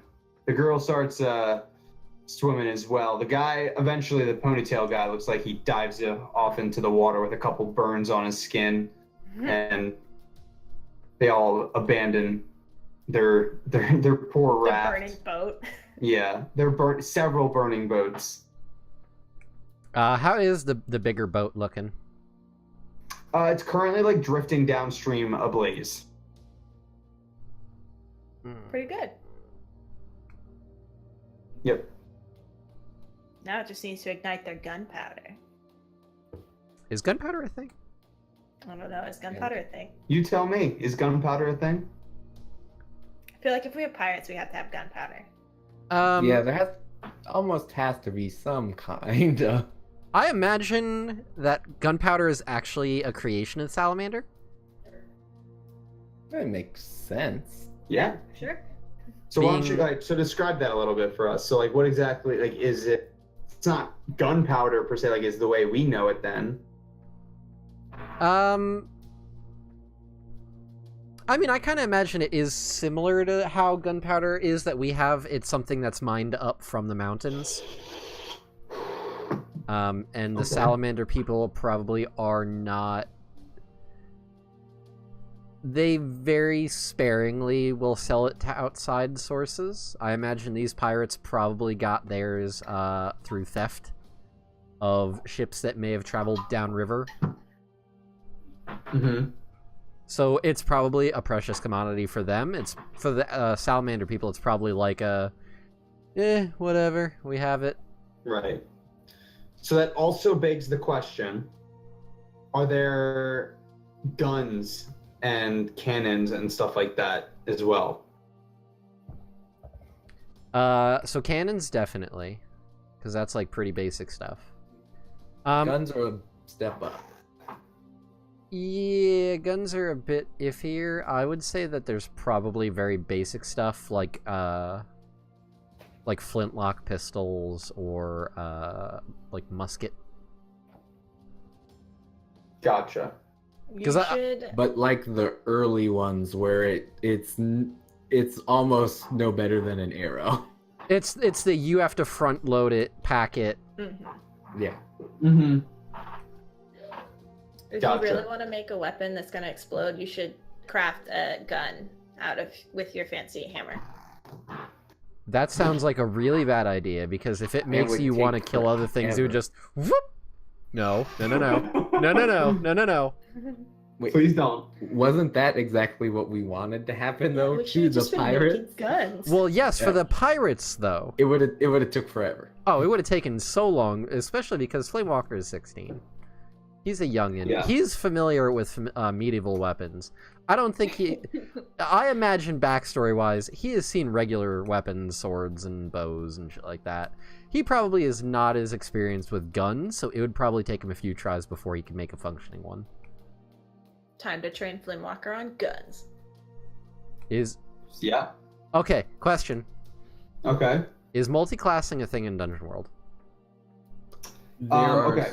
skills, I think. Like my So skill.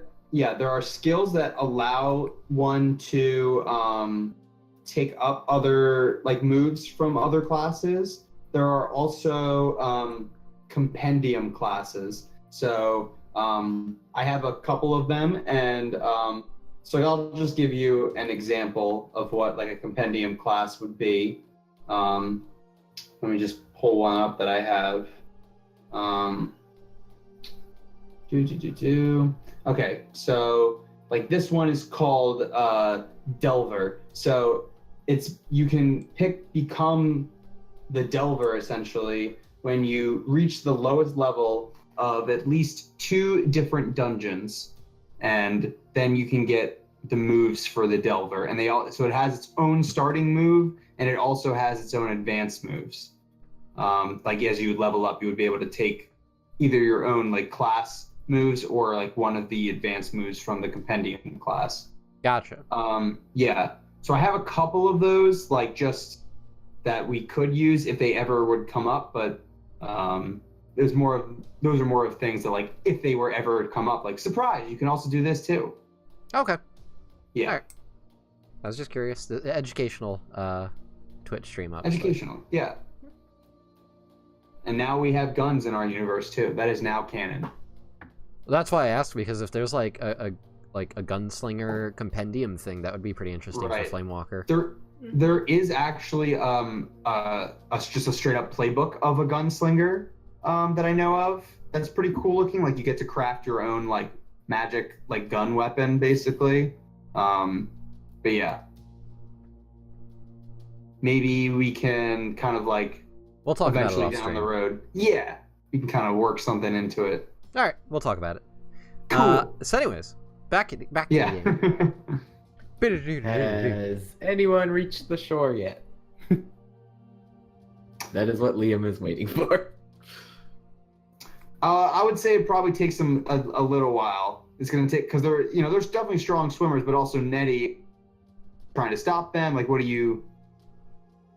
She's probably just like harrying them, and like definitely has like Neve swooping down on them. Like, Right. even if she can't necessarily like do a whole lot of like damage in the water, she's gonna make them exhausted by the time they get to land. They're gonna have to work for their ability to get there. Yeah.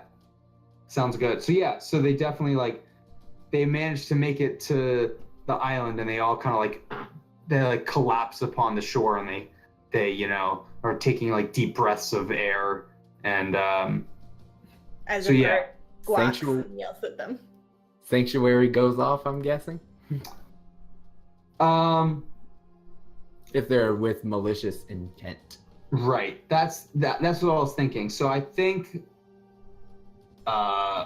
yeah, so I would say Sanctuary definitely goes off. You're definitely alerted to their presence. What does that look like to you? Like, is it just like do you know exactly where they are, or like or like you just have a feeling, something like that? The music starts playing. Probably, yes, the fight music starts. No, it's probably kind of like guidance, where he just kind of gets a general area, and he was watching the ship come in, get set on fire, so he knows where they should be relatively. Yeah. So he is going to run off to start battle with them. Yeah, I would say it's also because of the large ship that's on fire and the raft that's on fire that there's now a decent amount of light that's being cast upon the shore. So you can also definitely see where they are. So But yes. Liam, holding his halberd aloft, is going to sprint down the beach to the first one he sees, probably that big guy. Yeah. Hard to tell. Yep, so he's going to run and then attack them as soon as he can. All right. Go ahead and just roll damage. They're super winded and exhausted from their swim and being batted by both Meve and Nettie. 8 damage. Yeah. So you swing upon this big guy, and he, like at the last second, he like puts his hand up, and you just cleave straight through them and straight into his chest, and you see the life out of him, just like, his eyes kind of just roll back into his head. Not And they were- ponytail. They were like just off the shore, right? Yeah, like they just made it to the shore, and they're like on the So ground, just like heaving. Liam kind of swings his halberd like through the water to kind of get some of the blood off, and points it at the next one. So there's 2 of them. There's another guy who's he's like face down, just like breathing heavily. He's like coughing up water, and then there's a woman there as well, and she's not face down, she's like face up, like she's like laying on the ground and just like, please, please, you got us. Is there a just knock 'em out thing in the world? Yeah, I mean, you just like hit her over the head and just kind of, Yep. yeah. So you hit her over the head with like, I guess like the end of the. Go ahead. Liam goes, I'll heal this later. Smack, smack. So both of them, you just kind of go bam, bam, and they're both out. Cool. So yeah. So, looking at the burning ship, which, like, is it going off the fork where our ship is, or the opposite one? No, the opposite one. Okay. Like it's not gonna. Yeah. Your borrowed ship is not gonna catch on fire. I would hope not. Picking the small side of the river. Woohoo! That would actually be the worst, because then Flamewalker would be like, well, I don't know how the fuck we're getting back. Because I ain't swimming. And Liam would drag you through the water to the shore. I would die. I'd be dead. No, he'd probably freak out. He would die. You have a paladin All here. right. He'll heal you. Yeah, that's fine. So, big boat floating away. Little boat Yep. burning. Yep. 3 people. Ponytail. Other guy. Ponytail's super dead. Ponytail dead. Ponytail murdered. Alright, we got the girl. And the guy. Yep. Okay. Does anyone have any rope? I mean, Liam has snacks. You probably have rope in your adventuring gear. He if you doesn't wanna- have adventuring gear. Do we I have just- double rations because I have a health potion. So it's just snacks for you. Snacks and water. God, you I are mean, the I think- soccer mom. I guess we probably want to Kinda. question them. Don't forget to Nettie, eat your oranges. In return, gotta make sure you stay hydrated for your soccer game. Yep. Yeah, Nettie will pull out some rope. All right, cool. Actually, is there any on the ship? Can we just steal this man's rope? We set Both the ships are little on one fire. on fire. No, our ship. We have a boat. Oh, and Oh your yeah, that's ship. right. Any fancy kelp rope? Yeah, if you wanted to go back and grab it. It's not too far away. We could probably just drag their bodies with us. That's Yeah. where we're taking them, right? Liam's gonna pick at least one of them up and carry him along. I As, suppose like- Flamewalker's standing behind the other with like the fire spear, like, start moving. Breath. They're unconscious. They're I both- cracked they're both them out. over the head. Which one? Both Both of of them. them. They're both unconscious? Yeah. Oh, I thought I smacked thought the them. one was unconscious. No, I killed one guy and then smacked both of them upside the head with the. Oh, I end. misunderstood. Gotcha. I thought you only 2 targets, not okay. That was my bad. Yep. I can't carry things. I am weak. Can I try to carry both of them? What's your load at right now? It is 7 out of 13. Yeah, I would say you'd be able to pick them up. If anything, I could hand Finnegan my halberd because he has a load of 2. He can just barely carry it, Yeah, and so then that would be 5 out of 13. there you go. So he just, like a sack of potatoes, both over his shoulders, and just walks to the ship. Perfect. So you get to the ship and you tie them up. Mm-hmm. Yep, and Cool. then So as you're tying them off, you hear like a loud explosion as what is assumed to be the. Are we just gonna call it gunpowder? Does it have like a specific name? Um, Boom, boom, dirt. boom, boom, boom. no, we gotta call it something a little bit cooler. Let's call it Ignis powder. Ignis powder. Yeah, I was thinking something with sand too, because like of the that's near there. I was thinking like Fire ashen- sand. I was thinking like ashen dust for the mountain range or something like that. was my thought. Black sand. Ember dust. Ember dust sounds cool. Okay. Yeah, that sounds good. So that's what it is. So yeah, so the ember dust that was being held for the lone cannon on this ship explodes, and you see over the top of the trees, just like the tip of the Mushroom fireball. Yeah, like kind of Poof. Yeah, and you can hear it, like the sound reverberate out. It's definitely going to attract some attention, but you're not sure what. But people definitely heard that. Flame Walker's smiling. Just that was good.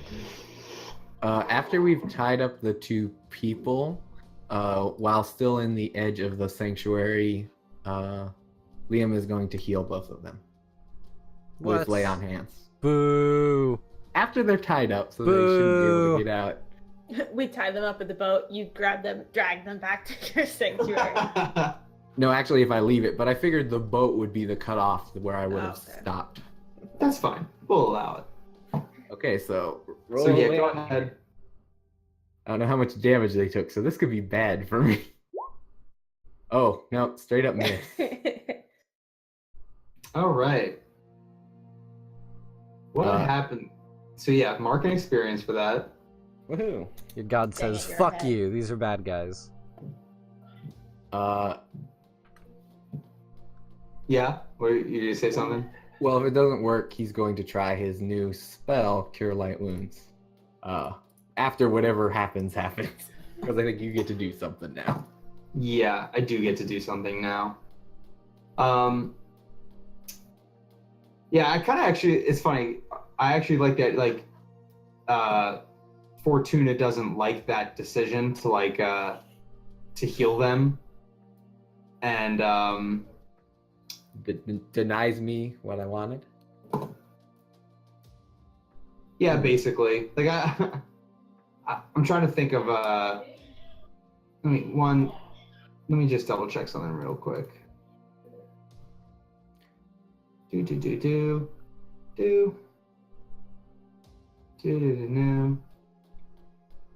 La la la. There we go. Wonderful.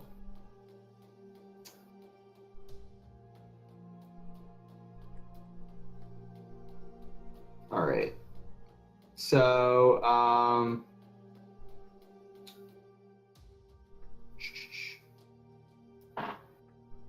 yeah. So basically, you try and heal them, but I guess because of the sanctuary, it was also like it was kind of like because it was so large, it affected your ability to do so.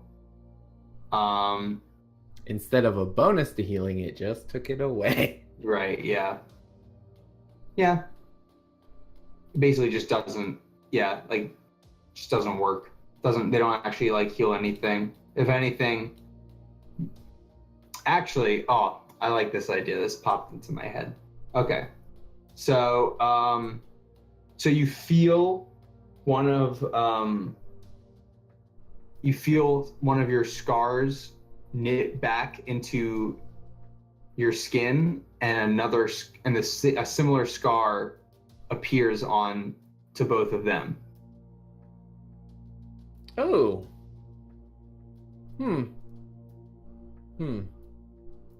Yeah. Cool. I'm gonna. I wrote up some stuff. I'm just gonna roll a d6 and see what happens. Oop, if I did that right. Slash roll 1d6. The last one I wrote down. So I guess each of them now has like a hole on their right shoulder. Kind of looks like an arrow hit there. Yeah. So it's like, yeah. So like right here, there's just like a arrow wound scar, basically. Gotcha. I like it. Look at you preparing things that I didn't even know needed prepared. Yeah, I was gonna tell you after this thing because I was writing them as we were doing some other stuff. I was like, Undead, you get an A+ today for preparation. Boo. yay. Gold star. Teacher's pet. Boo. Yep. All right, cool. So Liam is freaked out and gonna not talk for a little bit. So now what?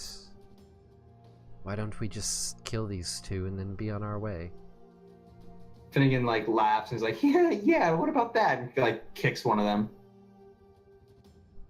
See, I knew there was a reason we kept you alive, Finian.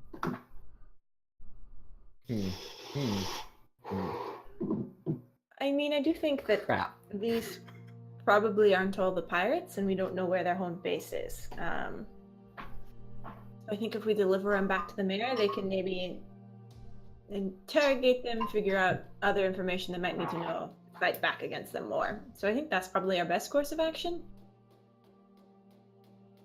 So we want to go after all of the pirates? Well, I mean, if they want to hire us to do that. But I think we should give the townspeople the option to learn more information. See, I feel like that's just going to end up coming back to us doing all the work again. I mean, we can say no. See, now that sounds like something I would say. Seems I'm rubbing off on you as well. She looks not quite perturbed, like thoughtful.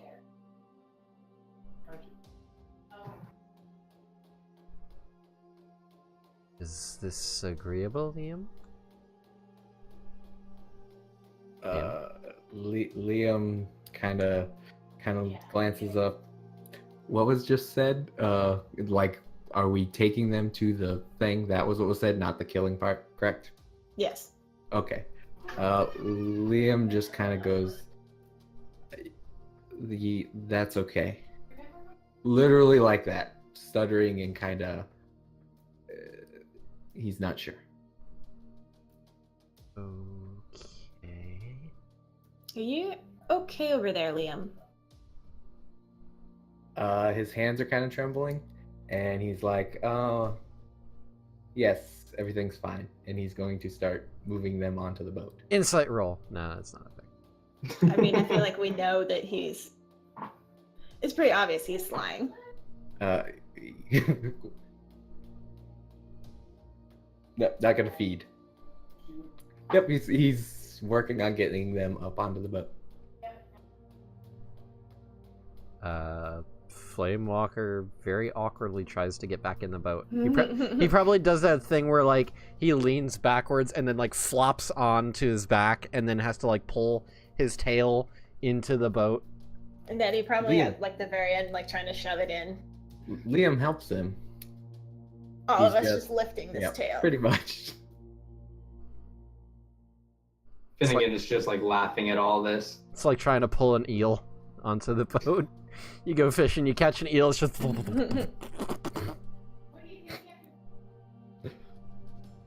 It's a natural reaction, fuck off. He's flopping Liam around on doesn't deck. laugh at that, by the way. I laugh. All right. So you put them on the little sailboat, and you guys set off back to New Dilemma. We set sail. Sail. Sail. Ba-na-na-na-na-na. Ba-na-na-na-na. Sail! I've had to do it at least once. Yeah. So I'm gonna say, so Nettie, are you kind of like leading the way again? Yeah, she's the only one who's got any sort of navigation. All right. Flamewalker's calling out when there are things in the way and stuff. Mm-hmm. Yeah. I was actually gonna say, I was gonna have you roll a defy danger with your dexterity, only to avoid all of like the flaming debris that's currently like in the water right now. Okay. Let's see. Make sure you can control the boat well enough. Ooh, I Oh, can.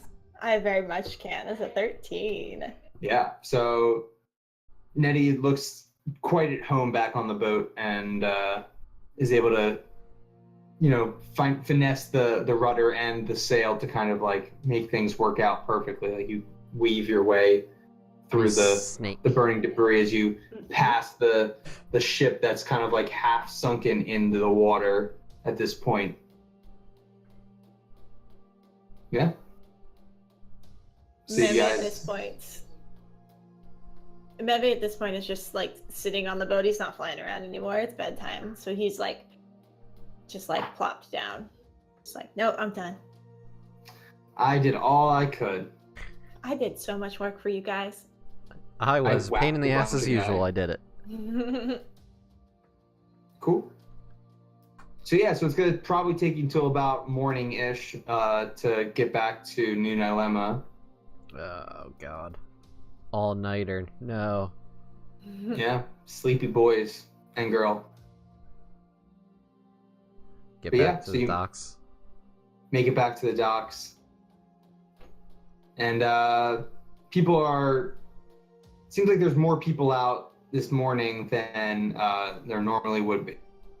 The mayor is trying to quell down. It seems like there's not like an angry mob. There's a lot of people questioning, like, what was that loud bang last night? Like, blah, blah, blah, blah, blah. Like, as you pull up into the dock and yeah. Haul our 2 prisoners onto the dock. Mm-hmm. Just chuck him up. Thump thump. Now Nettie will jump off first and like tie the boat up so Flamewalker can like climb out of it. Liam Yeah. does the same thing he did last time, to go across and then help keep him on the It's plank. easier to get off the boat than it is to get on it. Mm-hmm. You can just kind of flop. Kind of just like flop your body and just like grab each end of an end of the dock and just pull yourself forward. Yep. Yep.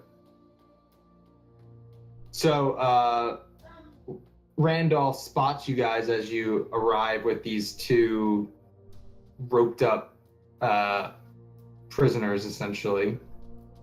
And he comes rushing towards you guys. He's, what happened last night? What were you guys up to? We didn't get our drop off like we normally would. We were all ready. I mean, we took care of it. Wasn't that what you wanted us to do? There was a problem and we fixed it. I didn't realize you were going to draw that much attention to it, I guess. See, Yeah. that wasn't technically part of the plan. There was ember dust on board the ship, and I set the ship on fire, and it kind of... Well... That. Boom. Yes. It's rather good that happened, though, because that is property of my people, and it's rather irksome seeing others with it. Well, I can't see this being anything more than a temporary fix. I can't imagine. I can't imagine the rest of the crew. How many people did you kill? Like, what happened? We didn't work in specifics, but we have these 2 gestures to prisoners. And you can probably get some good information off them as to how many more people there are, and maybe where their base is, and you've got a good stepping stone. And perhaps if it occurs to you to hire help to deal with these other pirates, I hear that there's this great adventuring group that's in the area.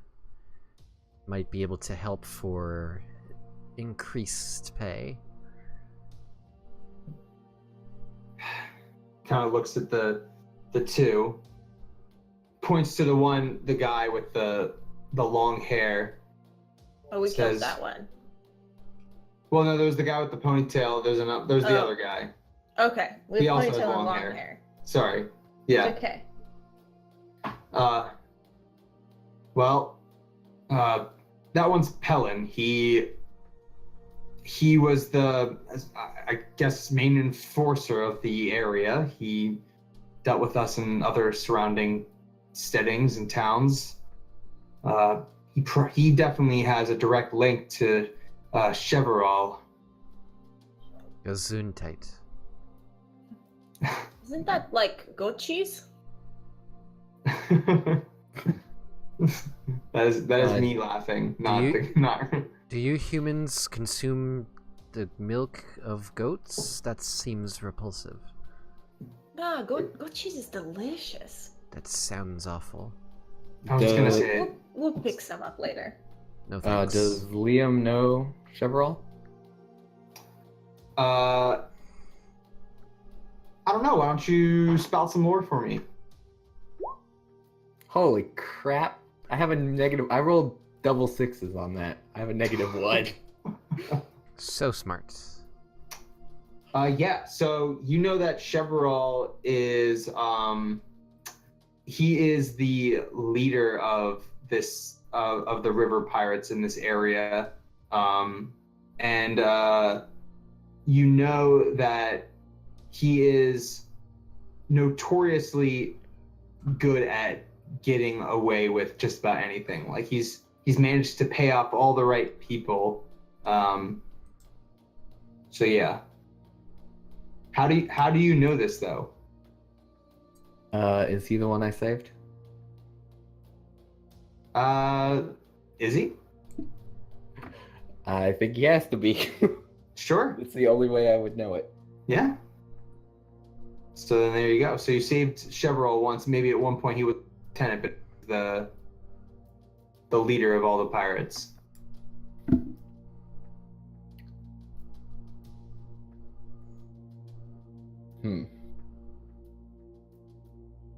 Anyway. Yeah, I was about to say Liam just walked. He says, "How are the kids?" and walks towards the mayor's house. The kids are fine. And he, he kind of like looks back at him heading towards his house, and it's like, anyway, right. Cheverall's not going to be happy with this. I think you just only, I don't know what we could pay you, certainly, but I just don't know what you'd be able to do. There's, Cheverall knows. I think we demonstrated we can do a lot. I mean, have you ever dealt with Cheverall before? I don't know who you speak of. And the guy that knows the answer to that has walked away again. Yeah. I have done that like 3 times. That's okay. Yeah. Nettie, maybe knows if he went down south. You may have heard of him, probably. Yeah. That probably makes recognizes sense. his name. Yeah. Heard people talking shit in a tavern. Yeah. So, yeah, he manages to get away with just about anything. But he's gonna know that his supply is missing. He's gonna come down this way. Well, can't you hide? Are you gonna it set just- another boat on fire? I mean, we can, but is there something wrong with that? Do you not want us to light the pirates on fire, like their ships? Like I said, they don't respect the river, and I'm afraid of what you've done. You certainly littered the river with more nonsense than was necessary.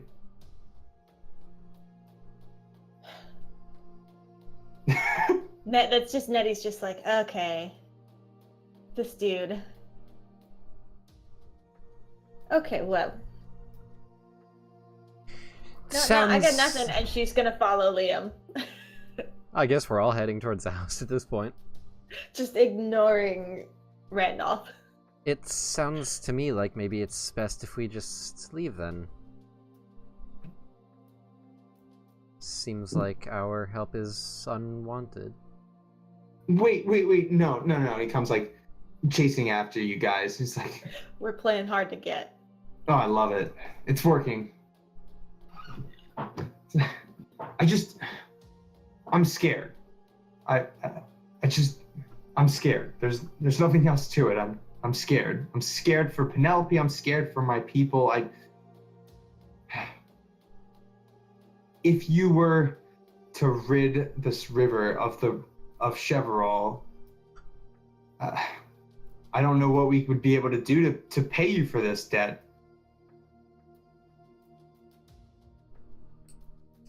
You certainly saved us a month's worth of crops, and just in this moment, I don't know what I could possibly give you more.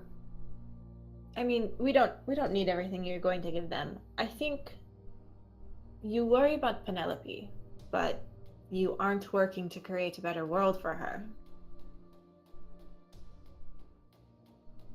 You are willing to let her continue to live in this because you will not act. See, that's a little more in depth. I really just like burning things.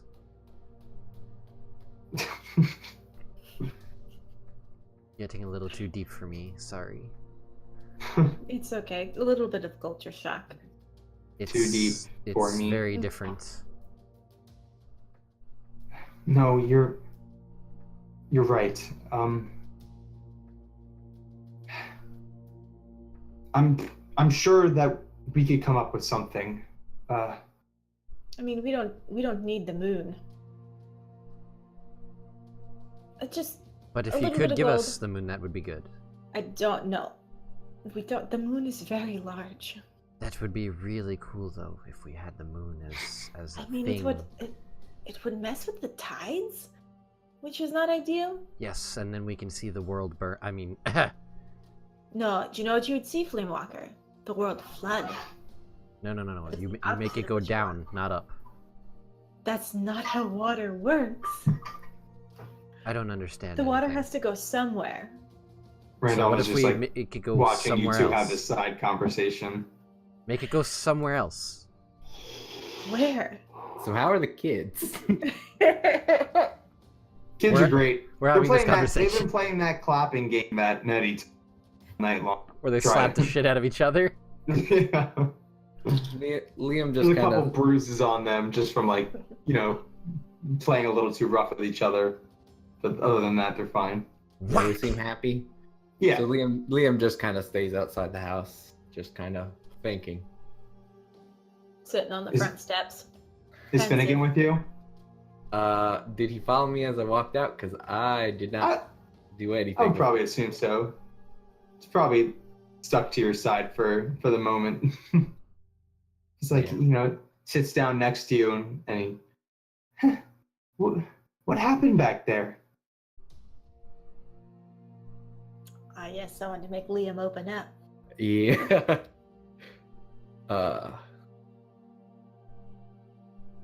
I know of Cheverall. Okay. Seems like a lot of people have. This is my fault. And he kind of just stops talking. Oh, all right. He kind of just continues sitting on next to you, kind of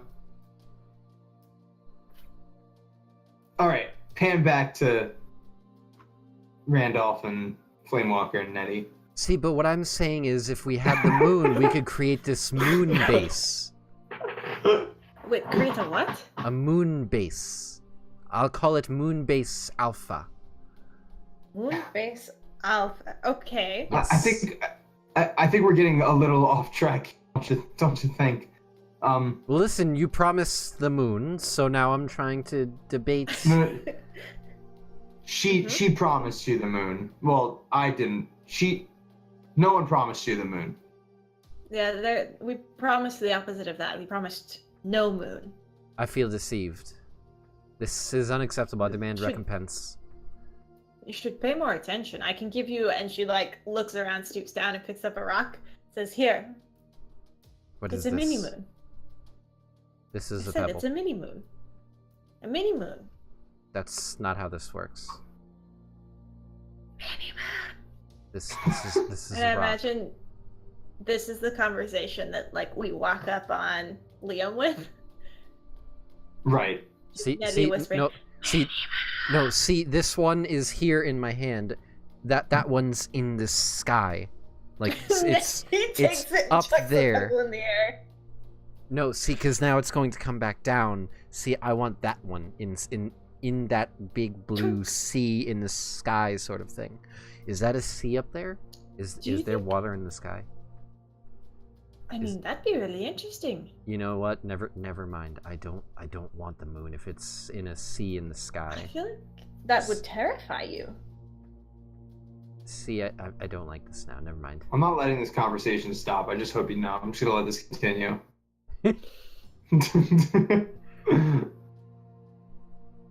Anyway, so yeah, see, we all come up upon Liam and Finnegan Liam's being all like emo, broody and emo. Yeah. Yeah, pretty much.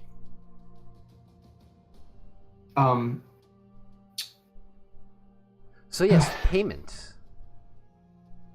Were we promised payment? So not the moon. No, not the moon. I figure I've been trying to keep this from our people to my people to not worry them, but with the explosion last night and the confusion that followed, I figure it's probably about time I let them know the true consequences of what's been going on. Perhaps. I'm sure. Have you considered trying to get some sort of stronger town guard going, a militia? They're very useful. We did have one at one point, unfortunately, due to me having to raise the prices and taxes of things in order to maintain the tithing to the pirates. We have seen a severe decrease in our population. Don't really have enough for a militia at the moment. But I'm sure I can get together something for the people as long as I explain what is necessary. You're just gonna have to give me time. I have to talk to my people. I have to talk to the town. Sounds reasonable. Yeah. Kind of nods and walks back to the crowd. And you can't really hear him from here, but like you can kind of see him like gesturing and kind of like explaining the situation to everyone. All you hear from Liam is a little like half of his gauntleted hand on his armored leg. So it's just like just keep going. Flamewalker is gonna go round back of the house and give himself a bath. Because he is overdue for a bath. In Randolph's house, you're just gonna No, out back of it, like away from burnable things. He does it in Okay. the fire. Yeah, Right. he just walks into the fireplace. No, Yeah, that you would get could. me all ashy though. Cool. Flamewalker is out back of the house, engulfed in fire. What does that look like? Is it like a super like control, like just like super? Is the flames blue from like how hot they are? Is it like what does it look like exactly? No, I imagine it's more of just like a reddish orange. That kind of makes the scales on his body kind of glow a bit, and reflect the fiery heat, and it kind of just like it's almost like an aura around his skin that just kind of burns away all of the ick, all the blech. All the book. Yeah, since they were in the sewers, he didn't get the bath after that. Then he was in the boat, and then he was in the He's a dirt gross on the boy. island. He's a dirty boy. He's He needs cleaning. a dirty boy. Yeah. So Finnegan kind of like is sitting there awkwardly and is like tries to like crack a joke, and it's like he like looks at Nettie. He's like, Is he always this quiet this way? No, this is a little bit of a disturbing development. And she's gonna like kneel in front of or like get on eye level with Liam. And say, I don't know what happened because you won't tell me. But these people need help, and I'm inclined to help them. Are you with me on that? Liam kind of breaks eye contact. And how do you say the guy's name again? Because I have already forgotten it. That's okay. Here, I'll Chevrolet. yeah. I wrote it down, but pronouncing it, I got it. Chevrolet. He's a car. Yeah, Chevrolet. That's what I keep thinking. Oh, I spelled it not like that at all. I thought it was a CH. I did it exactly. No, I have an E instead of an A. That's Pretty okay. close.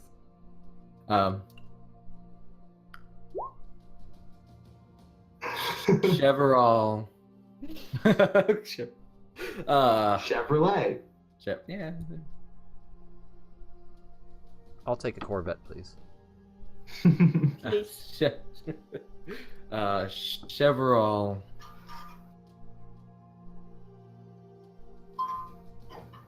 is my problem. Okay. Is there a reason he's your problem? Do you know him?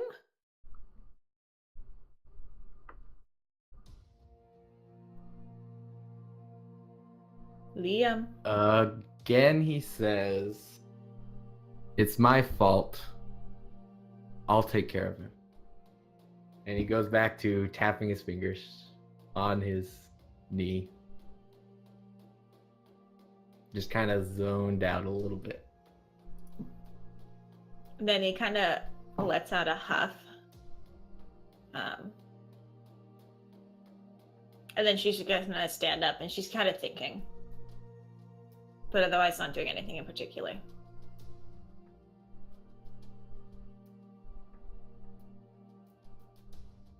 So I guess we're all just standing around. Wait 1 sec. Wait.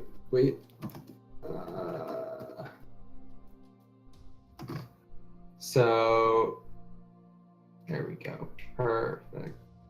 So Finnegan kind of like, do you want to hear a joke? Again.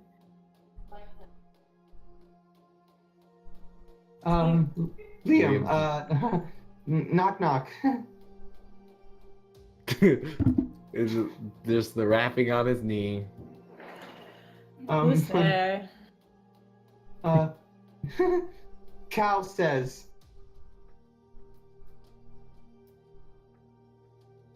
Al says who? No, Cal says moo. He's just like nudging Liam, like as he's saying it. Flamewalker's head peeks around a corner, still on fire. That was bad and you should feel bad.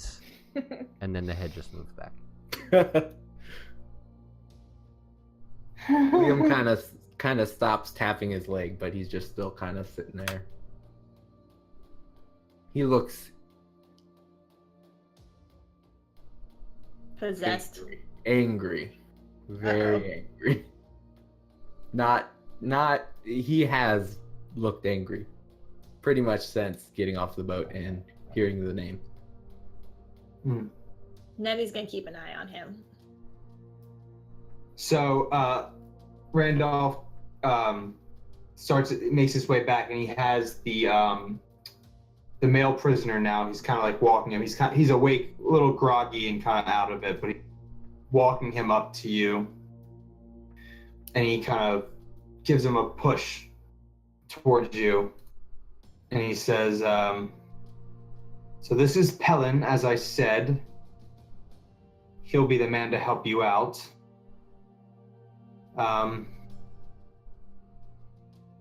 He would certainly know where you need to go to get Chevrolet.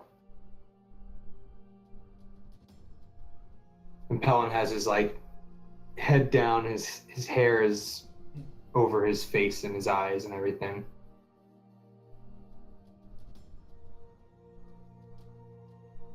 Is he still tied up and everything? Yeah. Still? Yeah. Liam stands up, gets right in his face, and says, Where's Tell the me- trigger? yeah, pretty much. Tell me where Chevrolet is now. I'd like to invoke I am the law. Cool. Oh, damn. Ooh. Yeah, you are the law. Yep. 5 and a 6 on the die. All right. So you get a +1 forward against them, and he he looks up, smiles at you, and he has like a bunch of, and he spits in your face. Yeah, punch him in the face. All right, roll your damage. 6. Yep. So you hit him. What is it? What kind of punch is it? Uppercut, sidewinder. What does it look like? Just straight right to the nose. Perfect. Just not up to kill him, just down to break it. Just bam. Yeah. So you hear a crack as your fist connects with his nose, and he kind of collapses on the ground and starts spitting out blood as blood's pouring out of his now like misshapen nose. And he just kind of starts like giggling and laughing. Angel.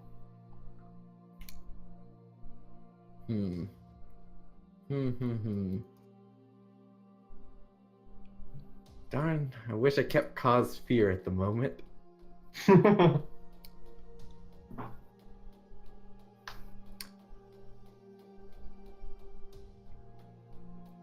That technically says ally, so I don't think I can cure him with that. Yeah, he's not an ally. Yeah. Flamewalker slithers around the corner. Lay So on what's going on? You see Liam's fists all bloody, and a guy on the floor bleeding from his face. There's probably still spit on Liam's face because he is pissed and he doesn't care particularly. Is it my turn? Is this what we're doing? Liam looks at Flamewalker, nods, and sits back down. Nettie shakes her head. I'm getting mixed signals right now. I don't. Okay, I stand up, I grab the guy by whatever he's tied up with, and start dragging him back to the pool where we tested the sword, where I communed for the first time. All that. Out of town. Just drag him just completely out of town. Liam, where are you going? Flamewalker, follow me. I mean, we're all gonna fucking follow you. We I do every goddamn time. figured that was going to be Nettie's reaction. It's also why I did not include Nettie in that part. I'm going to. Oh yeah, Fucker. Sure. The So you're player dragging him knows and the I'm about to guy's get just my ass like- kicked by someone. You're dragging him, and he's just like laughing, just still like giggling while like spitting out more blood from his mouth. I make sure to kind of bounce him on the ground a little bit, dragging him by these ropes. All right, yeah. So you Walker's bring him following. out to that edge of that kind of like outcrop area. And he like throws him on the ground, and he just nods to Flamewalker again and kind of does a go ahead. So what am I doing? Am I? Is this burning time? I don't. What's? Yes, what are we doing, We- Liam? We need information He obviously doesn't like my tactics. Flamewalker, try yours. See, okay, I see what's going on here. Okay. Flamewalker is gonna slither over this guy, superimposing scary like, and then bring his eyes right in front of this guy, and he's gonna do the whatchamacallit, the this thing. I don't know why it rolls because I don't need a roll for it. Yeah. Give me fire. What? All right. What fuels the flames of this person's desire?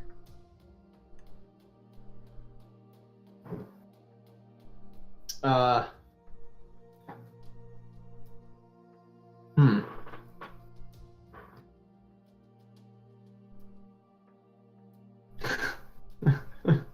No, it's what fuels the flame of Helen's desire? So he kind of, his eyes like glaze over, and he says, what does he say? Yeah. He's a boring pirate. It could be money, sex, money for sex, sex for money, booty. That has multiple connotations. Covers all the bases. No, is home Lots base? of the bases. Is it home base if it's the booty? Yeah. I would probably say yes on that one. I would say so. His eyes glaze over, and he says, Booty. he says, control, and then snaps out of it and continues like laughing. He's like looking at you, just spitting off to the side more blood. And... See, this one confuses me. Should I just burn him? I feel like I should just burn him. Liam nods. Don't kill. Is this guy wearing boots? Sure. I pull off the boots and then I just take a hand of fire and just grab a foot. Oh my god. All right. Yeah. Venom, I don't know how far into torture scene you want to go. Me as a DM, I usually have a black screen fade thing I do. I don't know how comfortable you are, but keep in mind this is a show. Yeah. And I don't want to cross lines. Yeah. I know I don't have any that doesn't make me uncomfortable. If that's what you're asking, or just I guess for the audience's sake or something. Or Yeah, I usually avoid it for audience. I'll do like a fade to Wonderful. black. So, If he doesn't talk fairly quickly, Liam's just gonna kill him. So right. that's the thing that's gonna happen. See, that's fine. Murder is fine. Torture Right. unacceptable. Right. Okay. So yeah, we'll say it fades to black. You hear like screaming and maybe a couple times worth of screaming because he seems like he's able to endure quite a lot. Like he's but he's like, okay. All right. What do you want to know? Where's the trigger? No. Where's Rachel? He's like, at this where point, he's is he? slumped over on the ground and his hair is all like wild over his face again. I've Wait, is it a put he? his boots back on, by the way, Oh, perfect. because Wait, that's is it a he or is it a she?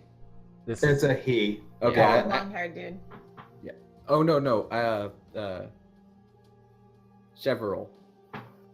I think I've said he every time, but Yeah, I think I it's a didn't. he as well. I Okay. believe. Yep. Where is Chevrolet? where is he? Where? We're both like up in his face. Right. Where? Where? You're gonna want to go up to. Wait 1 sec. I have a name for it. Up the river about 2 days' time.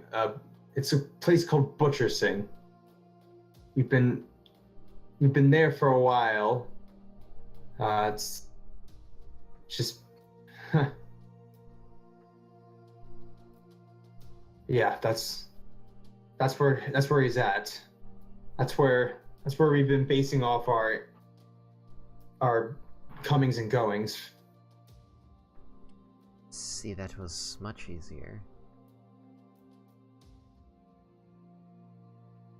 So, do we get rid of him? Just turn him back over to Randolph? I think that's the one we want.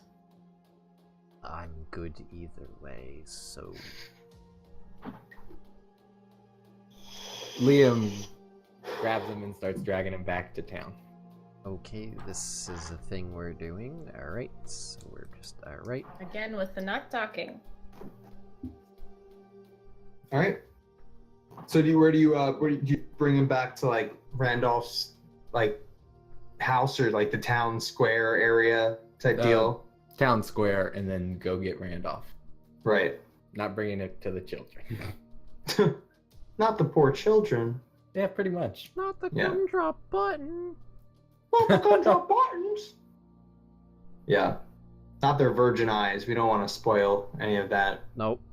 Yep, except they totally weren't were-rats and Mm-hmm. thought Yeah. we had to kill a That's fine. person. That's fine. Almost get set on fire. No, nonsense. Everything's fine. Oh yeah, they were all street children, so it's Yeah. probably like, They've probably seen some shit. yeah, probably.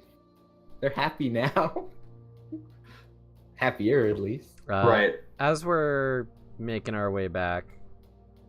We're gonna be back down. no. Walking. Oh my god. Sorry. Flamewalker is just gonna slither up next to Liam as he's walking. So, I'm not very good at understanding human stuff, but it seems that you're in, what's the terminology? A shitty mood. Is this an correct observation, or am I misunderstanding? Liam kind of looks at Flamewalker because he doesn't particularly expect this from him. And he kind of chuckles, which you haven't heard pretty much since we left the island on the boat. And he goes, yeah, shitty mood. Is it something that fire can fix? I have a lot of it.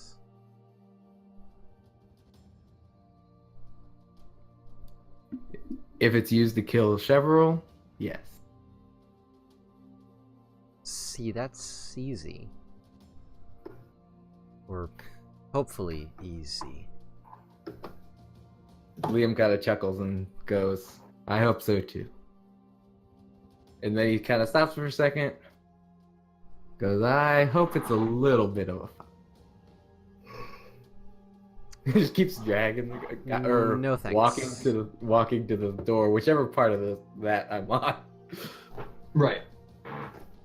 So you bring him to, like, the town, like, square area and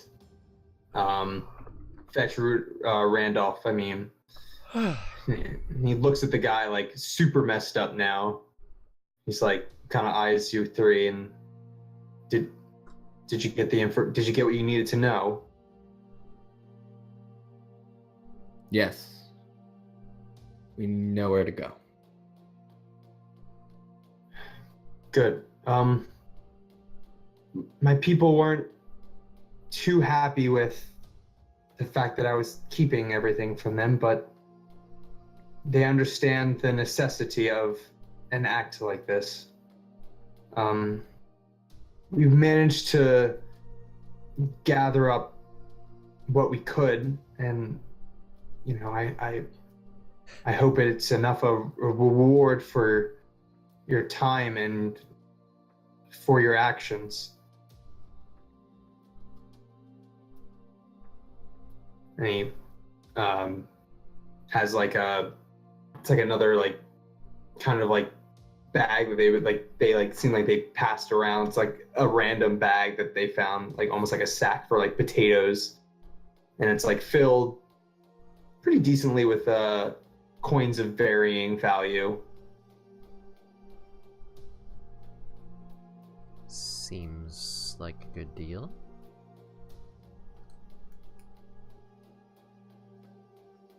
Liam just- just goes sure and kind of shrugs. I just ask that you keep in mind to respect the river.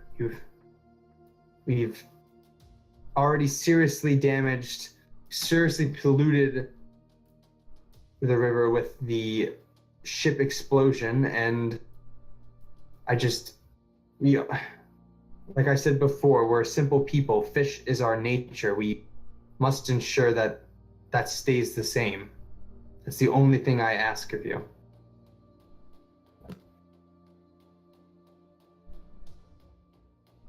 See, I think it might be best if we go on land to get these guys. I mean, that's going to take quite a bit of extra time. Yes, but they won't be expecting anything of the sort. They'll be watching the river. Exactly. We go by land. Blech. Plus, I don't like the water. Like, seriously, it sucks. Getting in the boats and... Liam probably laughs a little too much at that. Like It's just unpleasant. slightly too long, where it's a little weird. All right. Before that, Randolph, Yes. could you tell the innkeeper to allow us another night so that we can rest? We've been kind of up for far too long.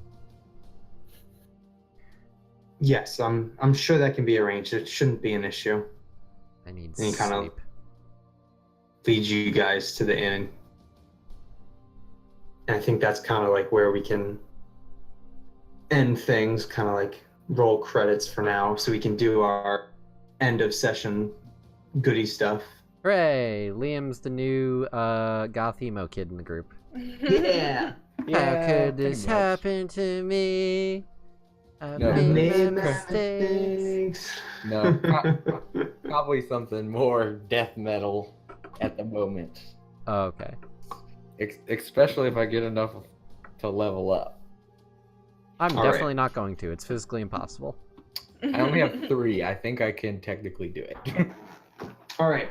So, So, choose one of your bonds that you feel is completely resolved. So, completely explored, no longer relevant, or otherwise. And if both players agree, then you mark an experience and you make a new bond. certainly seemed like Liam trusts Flamewalker now. Yeah, I was gonna say the same thing. Flame Walker is misguided, and it endangers their soul. I think Liam might be misguided, endangering his soul. no! Oh no! But yeah, I think that's definitely one that's gone. Cool. He definitely trusts Flame Walker more, especially going down this path is definitely. So, Got it. so is that a Cool. yes, my bond is complete?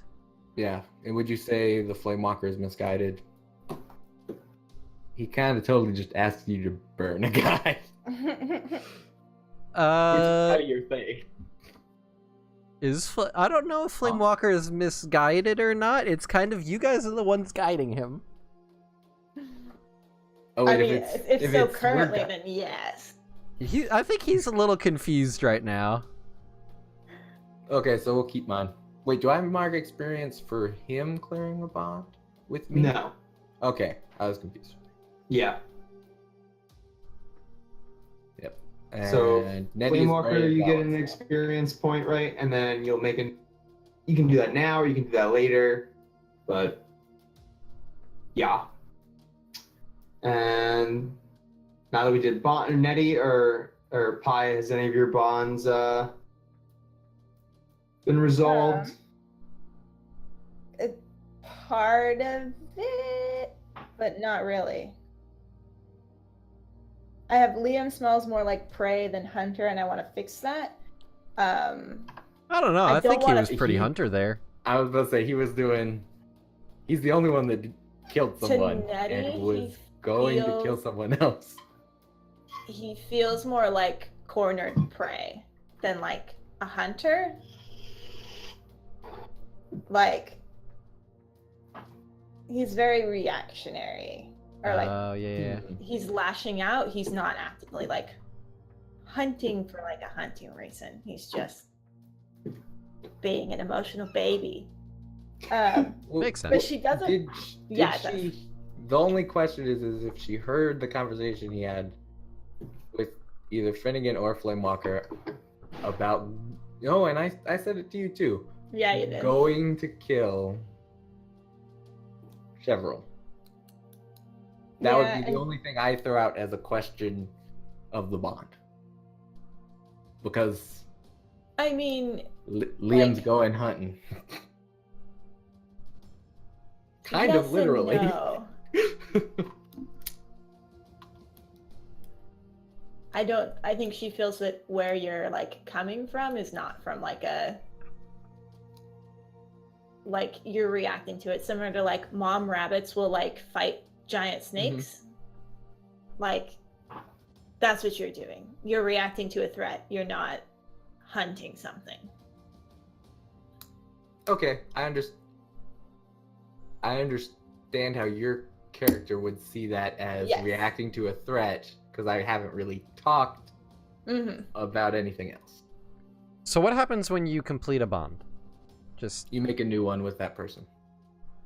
gotcha. So you always have one. And then you can add Right. more bonds too, which Yeah. I might have to add All right. maybe a bond for each of them. I'm So not I sure. get an experience, and then now I need to make a new one with Liam. Yep. Cool. We'll do that off stream. Yeah. Yeah, and I think Nettie. I think I've also got a new bond for Nettie and Liam. I'm just trying to. Yeah. I mean, again, you don't have. Yeah, you don't have to think about it right now. As long as we can do that off stream. Sure. All right, and then once we do bonds, we have alignment. So if you feel like your alignment was fulfilled at least once this session, then you mark experience. Oh, no, not at all. Did not endanger myself at all. Didn't do a whole lot. I feel other like than killing someone Flamewalker. while he's down. Yes, you did. You did kill someone when they were down. Does that mean you're evil now? Yes. Paladin doesn't have an evil thing. That's bullshit. And neither of the alignments even touch on anything like Okay. that. So Just didn't protect anything. right, I will propose that I do have alternate playbooks that have different alignments for everyone. So like you could do something like that. There's also the idea, and again, this is something that we can kind of talk about off stream as well, but just like the idea of alignment, maybe we want to do something more like a flag or a drive or something like that we could like replace it with, because if you feel like it's completely changed, then that's something we can do. But yeah. Yeah, I think maybe if we look into, I remember you mentioning about the flags and drives. That would make more sense because he currently has something driving him that would not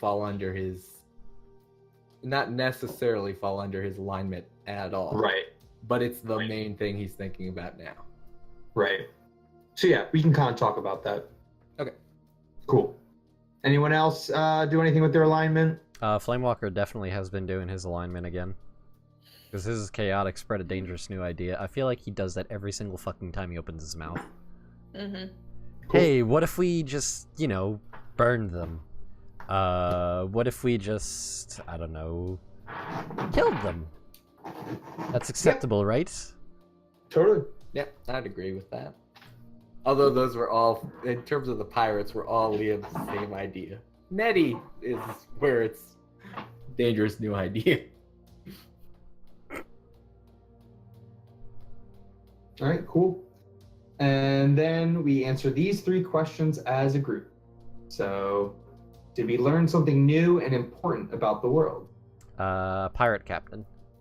I And feel like we that's have- a big one. And we have Yeah. gunpowder. That We is did also true. learn that. That is a big one. That Ember changes- dust, I think you mean? Yep. Ember dust, yeah. So yeah, definitely everyone marks experience with. Cool. Did we overcome a notable monster or enemy? Ship full of pirates. Yeah. And 3 more pirates in a small boat. Well, they were on the one boat, and then we did them. I don't know if the pirates themselves, like as the group, I would consider them to the be. notable. I would say they're notable in that they could have been a much bigger threat if we had not ambushed them. And it's also, I would say it's pretty notable what you did too. You set an entire ship on fire. And then it Yeah, goes I- explode. So yeah, so everyone marks experience for that. Hooray. And did we loot a memorable treasure? No. No treasure. Not Nope. today. Nope. All right, and then that's it. We probably Did blew up anyone some level up? treasure. Nope. I was 1 away from leveling, and if I leveled, we were gonna have a secret ending of something happening. Oh But I man. level up, so we wait. Okay.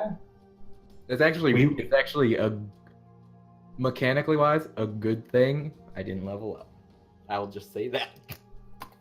All right. But yeah, that's basically it. Awesome. In that case, we're going to go around and just find out where we could find everybody on the interwebs and what their favorite part of tonight was. And then we will call it quits. So, Venom. All right. So my name is Venomous Cat. You can find me on Twitter and YouTube, Venomous Cat. Yeah. What was your favorite part? Oh yeah, that thing. So I would say my favorite part was just I think seeing Liam's character, that shift in dynamic. Oh, actually, well that, but like coming up with the thing with the scar and the fact that Yeah. Liam I had agree. like prepared scars already. I thought that was awesome. Certainly amusing, at least. And it All might- right. Hmm? Nope. Yeah. Nope. And Pie. Hi, I'm Pie. You can find me at the Queen Pie on most everything. And I think my favorite part of the night was discussing the moon with Firewalker. That's funny. Damn it, That you was stole my great. thing. Undead. I'm Undead Bound 4595 on most things. Yeah, my favorite part, the scar thing, the making one of them disappear, caught me off guard. And kind of just where this is going, because I'm weird. I'm constantly kind of like thinking of stuff that's happening and like, oh, where could this go? And this was kind of one of the things I thought about. So it's kind of weird that everything lined up. All right. The As- questions were perfect. I imagine so. They certainly did line up in a very interesting way. I actually thought that was pretty cool, too. Yeah. Like, the fact that you just happened to have a list and then it was like, all right, well, we're going to use it now. Yeah, it was funny. As for myself, you can find me on Twitter at arch_DND. You can also find me running the Lucky Die Podcast Twitter, which is at TLDpod. If you're not already listening to the Lucky Die Podcast, what are you doing? Even Venom is listening now. Yeah, seriously, I got guys. Venom to do it. He's only 20 minutes in, but he's doing it. Oh, and before I forget, we have a Discord now. My Twitch stream now has a Discord server where you can talk with all the other peeps that are viewers and guests of the various shows that I have. I'm looking to potentially add another show onto the schedule. I am currently in testing to potentially do it. If you go down below, there's another little square block thingy where you can click to go join the Discord server. And also there's another one to go buy my merchandise, because I have merchandise, and it's great. My favorite part tonight was probably the moon thing as well, because that was fucking hilarious. Those are some of the best moments. The random, just spewing of stuff. Yeah, it's just it's very like fluid, or like just it's very organic, I'll call. It's very natural conversation. All right. So with that being said, I'm going to call it quits for the night. Thank you all very much for watching. I hope to see you all on the newly made Discord. And in the meantime, I will see you all around.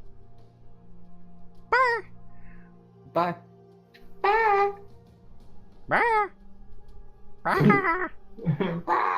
Wait, Travis, say goodbye. Also, this is Angel. Hey, My Travis. cover cam. Travis, say bye.